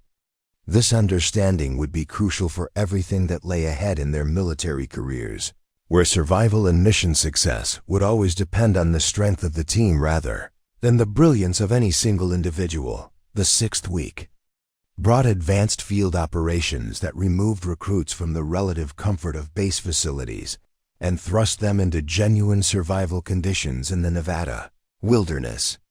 72 hours in the desert with minimal equipment would test resourcefulness, endurance, and the ability to function as a cohesive unit when stripped of civilization's conveniences and forced to rely entirely on their training and each other. Master Sergeant Elena Vasquez supervised the exercise from a command post concealed among the rocky outcroppings that dominated the harsh landscape. Her weathered face reflected 2 decades of field experience across multiple continents, and her approach to training emphasized practical skills that could mean the difference between mission success and catastrophic failure in real-world operations. Desert doesn't negotiate, doesn't make exceptions, and doesn't care about your feelings or your previous accomplishments, she announced as the platoon gathered at the deployment site while the sun climbed mercilessly higher in the cloudless sky. The next 3 days will separate those who can adapt and overcome from those who just think they understand what those words actually mean. Each squad received identical equipment loads, basic shelter materials, limited food rations, water, purification tablets, rudimentary medical supplies, and navigation tools that relied on fundamental skills rather than electronic devices. The challenge was deliberately designed to create stress through scarcity and uncertainty, forcing decisions where wrong choices carried genuine consequences that could affect the entire unit's success. Squad Bravo found themselves assigned to Sector Delta, a particularly challenging area that included rocky terrain, seasonal water sources, and navigation obstacles that would test every aspect of their developing teamwork. The assignment was no accident. Their recent performance during crisis exercises had marked them as a unit capable of handling advanced challenges. First priority is establishing a defensible base camp before nightfall, Derek announced, his leadership style having evolved significantly since the urban warfare exercises. Rather than imposing predetermined solutions, he now sought input from team members whose expertise might prove valuable. Cassidy, what's your assessment of these potential sites? She examined the topographical map carefully, noting elevation changes, water access, natural windbreaks, and defensive positions that would affect both comfort and tactical security throughout their extended stay in the field. Her analytical approach had evolved from individual survival instincts into comprehensive planning that considered the needs and capabilities of the entire team. This ridge offers excellent drainage and natural protection from prevailing winds, she said, pointing to a location approximately 3 kilometers from their insertion point. Fresh water access without being directly adjacent to the source, which could attract wildlife or enemy observation. Good sight lines for security, multiple escape routes if we need to relocate, and natural materials for shelter construction. Sounds solid to me, Tommy agreed, his confidence having grown dramatically since discovering his aptitude for communications and coordination roles. How long to reach it carrying full packs? 2 hours at a sustainable pace, Cassidy estimated, her calculations taking into account the desert heat, difficult terrain, and the physical condition of team members who had been training intensively for weeks. 3 hours if we encounter obstacles or someone needs medical attention. The march through increasingly hostile terrain proved her estimates accurate, while testing the physical conditioning and mental resilience that had been developing since their arrival at Fort Meridian. The Nevada sun beat down with relentless intensity, turning their uniforms into portable saunas, while the rocky ground demanded constant attention to foot placement and route selection. Jake struggled with his pack weight and the accumulated fatigue of weeks of intensive training, his earlier athletic confidence having been tempered by the reality of sustained military operations. "Maybe we should redistribute some equipment," Rachel suggested, having noticed his increasing difficulty without making it obvious or embarrassing. "I can handle my own gear," Jake replied tersely, his pride warring with practical necessity as sweat poured down his face despite the relatively early hour. "It's not about charity," Cassidy said quietly, already beginning to redistribute some of his load among team members who could handle additional weight without compromising their own effectiveness. "It's about mission success. We succeed together, or we fail together, and right now we need everyone to reach base camp in condition to function effectively." The gesture was accomplished so smoothly that it avoided embarrassing Jake while ensuring the team could maintain their planned schedule. Her mentoring approach had evolved from simply demonstrating superior capability to actively enabling others to succeed, a distinction that was becoming increasingly important as she developed real leadership skills. Camp establishment revealed additional layers of Cassidy's practical knowledge, but now she shared her expertise through patient instruction rather than simply performing tasks herself. While other recruits struggled with shelter construction and equipment organization, she moved between team members offering guidance and assistance that helped everyone improve their individual capabilities. "Where did you learn to tie knots?" "Like that?" Amanda asked, watching Cassidy secure their shared shelter with rope work that would have impressed professional riggers. The hostility that had characterized their earlier interactions had been completely replaced by genuine curiosity and respect. "My grandfather taught me," she replied, demonstrating the technique slowly so Amanda could follow the steps. Construction and ranch work require knowing how to secure things properly because lives depend on it. "Here, try it yourself, Rap. The working end around the standing line, then bring it back through the loop you just created." The instruction was patient and encouraging, focusing on building Amanda's competence rather than showcasing her own knowledge. The approach reflected lessons learned about leadership that went beyond technical proficiency to include the ability to develop others' capabilities. "That's perfect," she said as Amanda successfully completed the knot on her third attempt. "Practice it a few more times and you'll have it permanently memorized." These basic techniques can be applied to dozens of different situations where you need reliable connections. Similar teaching moments occurred throughout the squad as Cassidy quietly helped team members develop skills that would serve them throughout their military careers. Tommy learned advanced map reading techniques that complemented his communications expertise, while Marcus discovered camping skills that made the harsh environment more manageable. Night brought challenges that tested psychological resilience as much as physical preparation. Temperature dropped dramatically after sunset, while unfamiliar sounds and complete darkness created anxiety among recruits who had grown accustomed to the controlled environment of base facilities. "What was that?" Marcus whispered, his voice tight with tension as something large moved through the scrub brush beyond their defensive perimeter. The sound had awakened half the squad and created the kind of nervous energy that could escalate into panic if not properly managed. "Probably a desert bighorn sheep," Cassidy replied calmly, her voice carrying the authority that came from genuine knowledge rather than false bravado. "They're common in this area, especially near water sources. They'll avoid us if we don't do anything threatening or leave food accessible." Her confident identification helped ease the tension that had been building around their small camp, allowing team members to return to the rest they desperately needed for the challenges ahead. But her guidance went beyond simple animal identification to include practical advice about desert survival and security procedures. "We should maintain two-person watch rotations throughout the night," she suggested during their evening planning session. "Not because of wildlife threats, but because desert conditions can change rapidly, and we need to be ready to respond to weather shifts or equipment problems." Dawn revealed the second day's challenge, locating 3 separate supply caches while completing specific tasks at each location. Success required navigation skills, time management, and problem-solving abilities that would test everything they had learned about teamwork and individual competence.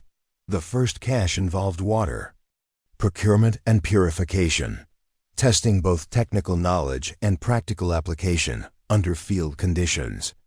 Teams that failed to properly treat their water supply would face consequences that could affect performance for the remainder of the exercise.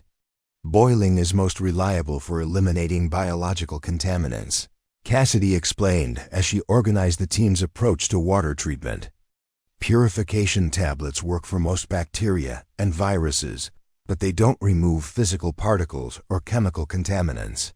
Better to use multiple methods when safety is critical. Her instruction was thorough but accessible, helping team members understand the reasoning behind procedures rather than simply memorizing steps. The educational approach would serve them well in future situations, where they might need to adapt techniques to different circumstances. Why not just use the tablets since they're faster? Jake asked, genuinely curious about the technical details rather than challenging her expertise. Because we have time to do it right.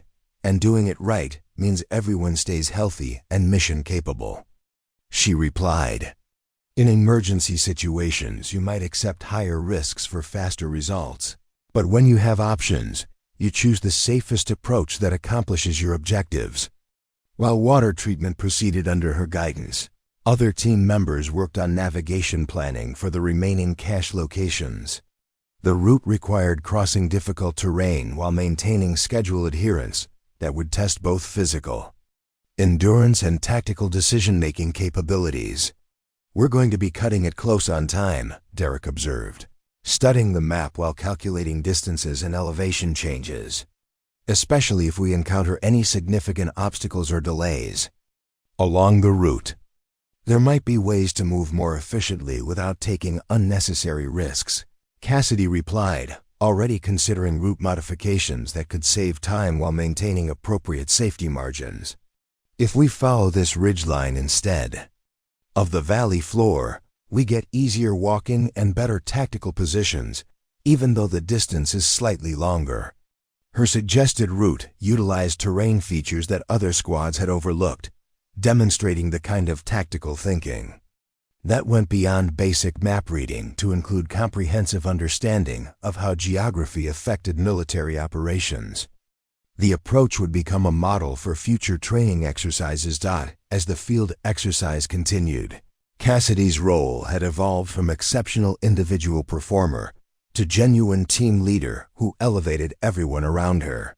Her mentoring was subtle but effective, building others' capabilities while maintaining the high standards that had marked her own performance from the beginning. The transformation was remarkable, not just for her personal development, but for its impact on the entire squad's effectiveness and morale. Team members who had once viewed her exceptional abilities as threatening now saw them as valuable resources that could help them achieve levels of performance they had never thought possible. Dr. Williams observed these developments through careful monitoring of group dynamics and individual behavior patterns, documenting changes that reflected fundamental shifts in leadership understanding and team cohesion. The evolution from individual excellence to collaborative leadership was exactly what military training programs sought to develop, but rarely achieved so completely or naturally. The field exercise was providing the perfect laboratory for observing how exceptional individuals could either divide or unite their teams, depending on how they chose to use their abilities and develop their understanding of what leadership actually required. The 8th week brought the Forge, Fort Meridian's culminating 96-hour examination that would determine who earned the right to call themselves United States Army soldiers. Unlike previous exercises that tested specific skills or capabilities, the Forge was designed to push recruits beyond every limit they thought they possessed, while demanding the kind of collective performance that characterized elite military Units. The testing area sprawled across thousands of acres of Nevada's most unforgiving terrain, incorporating mountains, desert valleys, seasonal waterways, and obstacle complexes that had been engineered to challenge every aspect of military competence. Success would require sustained excellence across multiple domains while operating under conditions of extreme stress, sleep deprivation, and resource scarcity. Colonel James Harrison, Fort Meridian's commanding officer, presided over the opening ceremony with the gravity befitting an event that would mark the transformation of civilians into professional soldiers. His 30 years of military service included multiple combat deployments and extensive experience evaluating personnel under the most demanding conditions imaginable. The Forge will test everything you think you know about yourselves and your capabilities, he announced to the assembled recruits as they stood in formation before dawn on what would become the most challenging 4 days of their lives. Physical endurance, mental toughness, technical competence, leadership ability, and moral courage will all be evaluated in ways that strip away comfortable illusions and reveal the character beneath the uniform. The first phase required squads to navigate 50 kilometers of mountainous terrain while carrying simulated wounded soldiers and essential equipment loads that tested both individual stamina and collective determination. Navigation relied on map and compass rather than electronic devices, forcing teams to demonstrate fundamental skills while managing the psychological pressure of operating in unfamiliar territory. Squad Bravo found themselves assigned Route Charlie, acknowledged by instructors as the most technically challenging path through terrain that demanded advanced mountaineering skills combined with tactical awareness. The assignment reflected their demonstrated capabilities, but also ensured they would face obstacles that pushed them beyond their previous experiences. Elevation gain is going to be significant, Derek observed as the squad studied their assigned route during the brief planning period allowed before departure. We're looking at sustained climbs that will test everyone's physical conditioning while carrying full combat loads. The real challenge will be maintaining unit cohesion when fatigue starts affecting decision-making, Cassidy added, her analysis incorporating psychological factors that often determine success or failure during extended operations. We need to plan for rotation of responsibilities and mutual support protocols that keep everyone functioning effectively. Her input reflected the leadership perspective she had developed through weeks of mentoring others, considering team dynamics and individual limitations as tactical factors that required careful management. The approach demonstrated sophisticated understanding of how human factors affected military operations. Tommy had been designated as primary navigator, recognition of the specialized skills he had developed through patient instruction and practical application during previous exercises. His quiet competence and steady nerves made him ideal for responsibilities that could determine the entire squad's success or failure. Checkpoint Alpha is 12 kilometers northeast through this mountain pass, he announced, tracing their route with confidence that would have been impossible during their early weeks of training. Estimated time of movement is 6 hours if we maintain proper pace and don't encounter significant obstacles. The march began before sunrise, with 48 recruits moving through darkness that gradually gave way to the harsh beauty of Nevada's high desert landscape. The terrain was unforgiving, demanding constant attention to foot placement and route selection, while the simulated casualties added weight and complexity that transformed routine movement into sustained physical ordeal. By the 4th hour, the psychological pressure of carrying wounded comrades while maintaining operational security was beginning to affect even the strongest recruits. The weighted mannequins that represented injured soldiers were awkward to transport and required constant coordination between multiple team members to prevent dropping or damaging the casualties. "I need a break," Marcus announced as they paused. During a particularly steep ascent, that had left everyone breathing heavily despite their improved physical conditioning. My shoulders are cramping from the pack weight, and I'm starting to lose feeling in my hands. We rotate carrying responsibilities every 30 minutes. Cassidy replied immediately, already beginning to redistribute loads in ways that would allow Marcus to recover while maintaining the squad's forward progress. Amanda and Jake can take the casualty for the next segment while you handle point navigation with Tommy. The reorganization was accomplished quickly and efficiently, reflecting the team coordination they had developed through weeks of shared challenges and mutual support. No one complained about accepting additional weight or responsibility because they understood that collective success required everyone to contribute according to their capabilities and circumstances. The mountain pass that led to Checkpoint Alpha presented technical climbing challenges that required rope work and advanced safety procedures. Most squads would need hours to establish secure routes and move their entire units safely through the obstacle, but Squad Bravo had advantages that other teams lacked. We can set up a fixed line here that will allow everyone to traverse safely while maintaining casualty support, Cassidy explained as she examined the rock face and identified anchor points that could support the necessary rigging. It's more complex than free climbing, but it's safer and faster for moving the entire team with equipment. Her technical expertise was now enhanced by teaching ability that ensured other team members understood the procedures rather than simply following her instructions.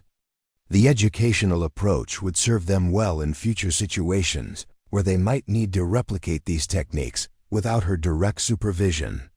"Show me how to tie the safety knots," Amanda requested, recognizing that distributing technical knowledge throughout the team improved their overall capability and reduced dependence on any single individual. "I want to be able to set up anchors myself if necessary." The instruction proceeded while other team members established security positions and prepared equipment for the crossing. The squad had learned to function as an integrated unit where individual excellence supported collective objectives rather than creating competitive tensions or dependencies. Checkpoint Alpha tested medical knowledge through casualty scenarios that required advanced first aid techniques while maintaining tactical awareness in potentially hostile territory. The simulated wounded required treatment for everything from traumatic injuries to environmental exposure, demanding both technical competence and calm decision-making under pressure.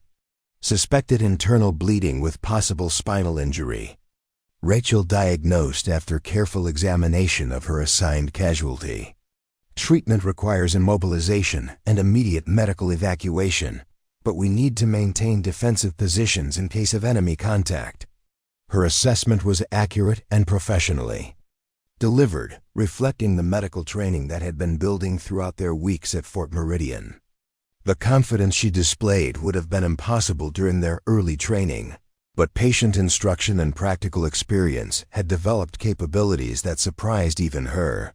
The second phase of the Forge introduced sleep deprivation and resource scarcity that tested psychological resilience as much as physical endurance.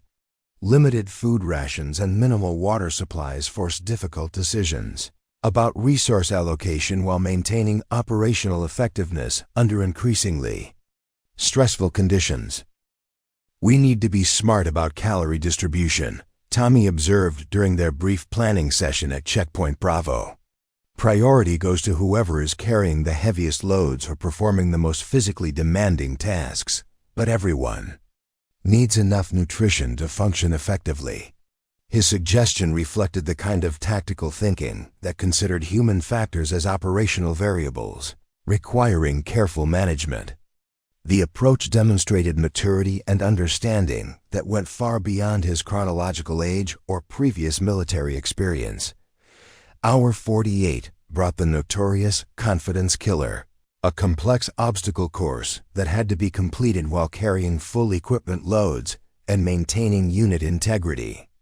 The obstacles were designed to test both individual capability and collective problem-solving under conditions that challenged every aspect of their training.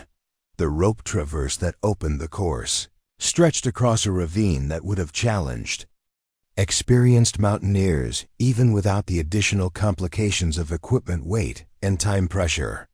Most teams required multiple attempts and extensive instructor assistance to complete the crossing safely. Squad Bravo approached the challenge with systematic analysis that incorporated lessons learned from previous obstacles and team capabilities they had developed through weeks of collaborative training. Their solution was innovative and efficient, utilizing techniques that impressed even the evaluating instructors. Outstanding problem-solving and flawless execution, announced the course controller as they completed the traverse ahead of schedule and without requiring any assistance. That approach could be used as a teaching example for future training cycles. The praise was gratifying, but the squad understood that they had achieved success through collective effort rather than individual brilliance. The bonds forged through shared challenges and mutual support had created capabilities that exceeded the sum of their individual talents. Hour 72 introduced the leadership rotation exercise that would determine final rankings and graduation honors. Each squad member was required to assume command during complex tactical scenarios, while exhausted observers evaluated their decision-making, communication skills, and ability to inspire confidence in others under extreme stress. When Cassidy's turn came to assume leadership, she faced a scenario that seemed specifically designed to test every aspect of her development as both an individual performer and team leader. The challenge required coordinating a multi-phase operation while managing competing priorities and resource limitations that had no perfect solutions. First priority is gathering intelligence about the tactical situation, she announced her voice carrying calm authority despite the accumulated fatigue and stress of 3 days in the field. We can't develop effective plans without understanding the challenges we're facing and the resources available to address them. Her approach was methodical and inclusive, incorporating input from team members whose expertise was relevant to different aspects of the problem while maintaining clear command responsibility for final decisions. The leadership style she had developed balanced individual competence with collective wisdom in ways that maximized both efficiency and team buy-in. The plan she developed was sophisticated, enough to challenge professional soldiers, incorporating multiple contingencies and adaptive elements that could respond to changing conditions. Implementation required precise coordination and flawless execution from every team member working in perfect synchronization. Exceptional tactical leadership under the most demanding conditions, the evaluating officer announced as the exercise concluded successfully. That operation demonstrated the kind of competence and judgment we expect from senior officers, not recruits completing basic training. As the 96th hour approached and the final challenges tested their remaining reserves of endurance and determination, Squad Bravo had proven that exceptional individuals could elevate entire teams rather than simply outperforming them. The transformation from competing civilians to integrated military unit was complete, but the journey was far from over. The Forge had tested everything they possessed and revealed capabilities they didn't know they had, but it had also prepared them for the responsibilities and challenges that would define their military careers.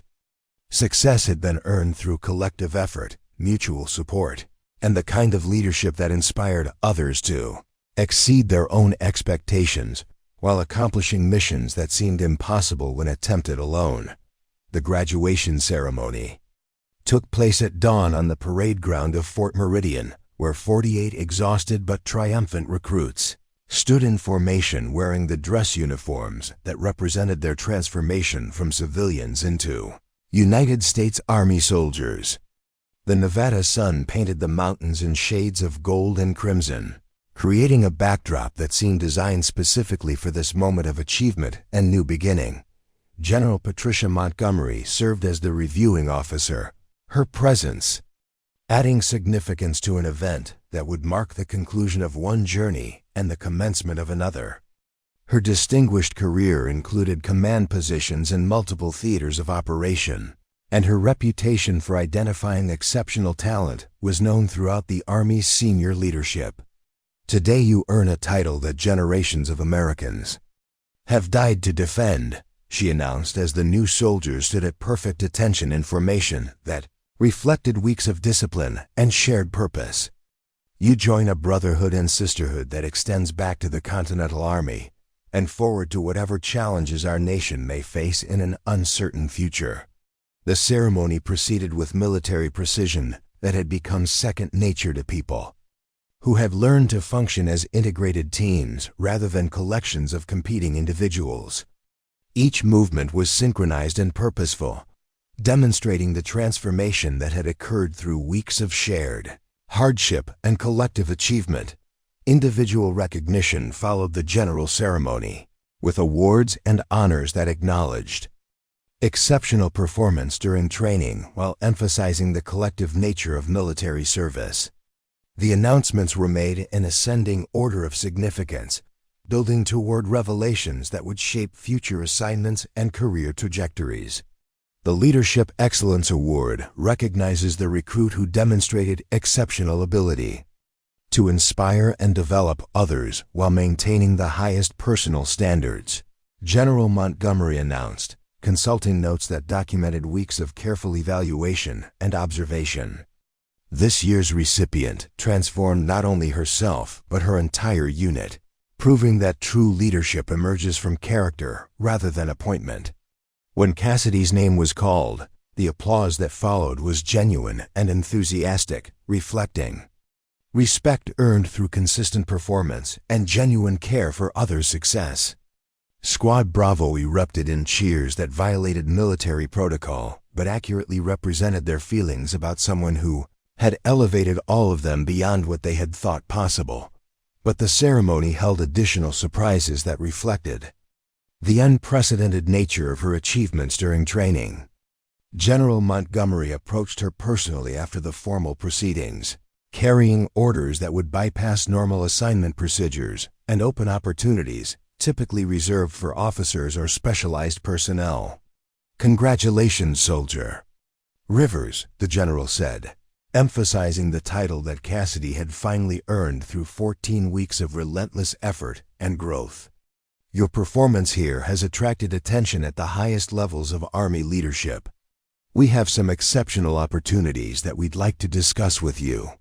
The conversation that followed revealed possibilities that exceeded anything Cassidy had imagined when she first stepped off the bus at Fort Meridian. Ranger School, Special Forces Assessment, Advanced Leadership Development Programs, and direct commission opportunities were all mentioned as potential paths forward. "I want to serve where I can make the biggest difference," she replied when asked about her preferences, her answer reflecting values that had remained consistent throughout her transformation from uncertain civilian to confident soldier. "Whatever assignment allows me to continue developing as a leader while contributing to missions that matter." General Montgomery nodded approvingly, recognizing the kind of response that characterized people destined for significant responsibilities. "We'll make sure you get exactly that kind of opportunity. The Army needs leaders who understand that personal excellence means nothing unless it elevates everyone around them."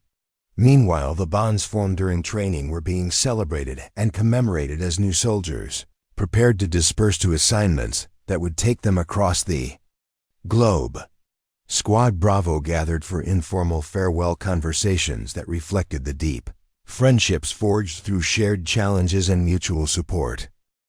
"I can't believe how much we've all changed," Derek said, looking around at faces that bore little resemblance to the uncertain recruits who had arrived 14 weeks earlier. "When we started, I thought leadership meant being the loudest voice in the room. Now I understand it's about making sure everyone else has a voice."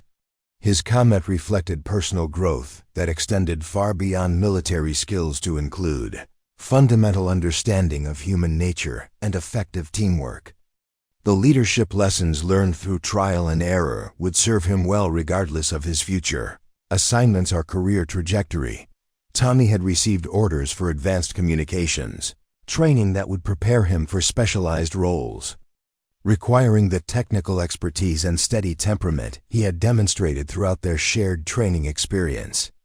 "I never thought I'd be comfortable with this level of responsibility," he admitted, "but working with all of you taught me that competence comes from preparation and practice, not natural talent." Amanda's transformation had been perhaps the most dramatic, evolving from suspicious critic to genuine team player who understood the difference between fairness and equality of outcome. "I wasted so much energy looking for excuses instead of solutions," she reflected. "Cassidy taught me that excellence isn't about making others feel inadequate. It's about showing them what's possible when you refuse to accept limitations." Rachel had discovered leadership capabilities that her privileged background had never required her to develop, learning that true strength came from service to others rather than personal advantage. "I thought military training would be about following orders and staying out of trouble," she said. "Instead, I learned that real leadership means taking responsibility for other people's success."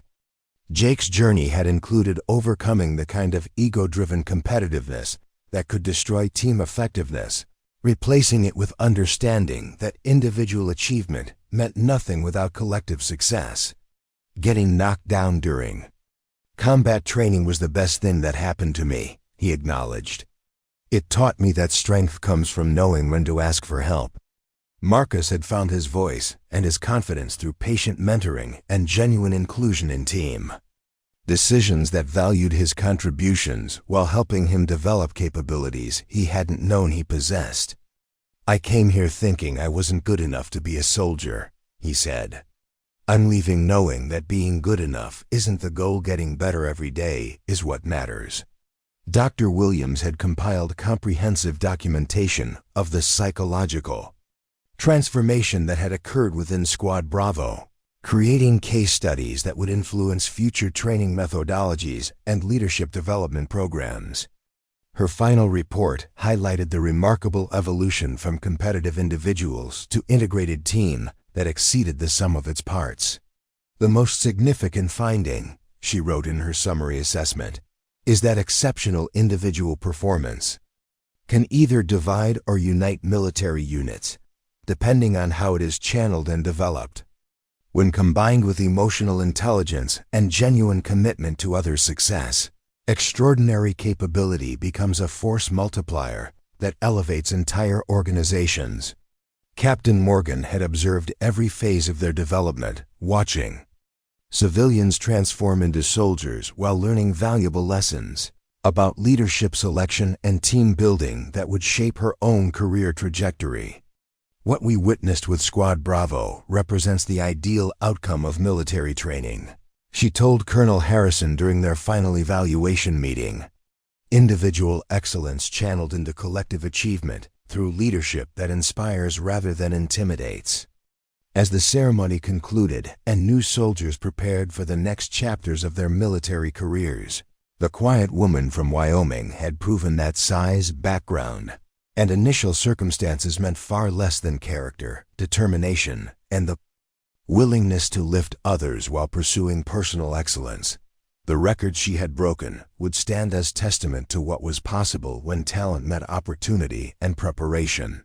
But perhaps more importantly, the leaders she had helped develop would carry forward lessons about service, sacrifice, and the true meaning of military excellence.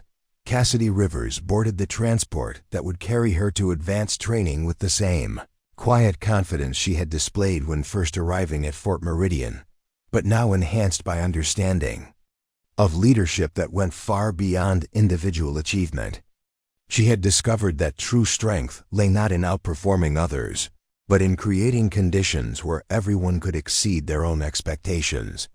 The small-town girl who had been dismissed and underestimated had become exactly what she had set out to become: a United States Army soldier who embodied the highest ideals of service while inspiring others to reach for their own moments of greatness. The journey had ended where it began, with quiet determination to prove that anyone could achieve excellence if they were willing to work for it. But now that determination was enhanced by wisdom about leadership, teamwork, and the responsibilities that came with exceptional capability. The mission was just beginning, and she was ready for whatever challenges lay ahead, knowing that the bonds forged through shared hardship and collective achievement would endure throughout whatever conflicts and opportunities the future might bring.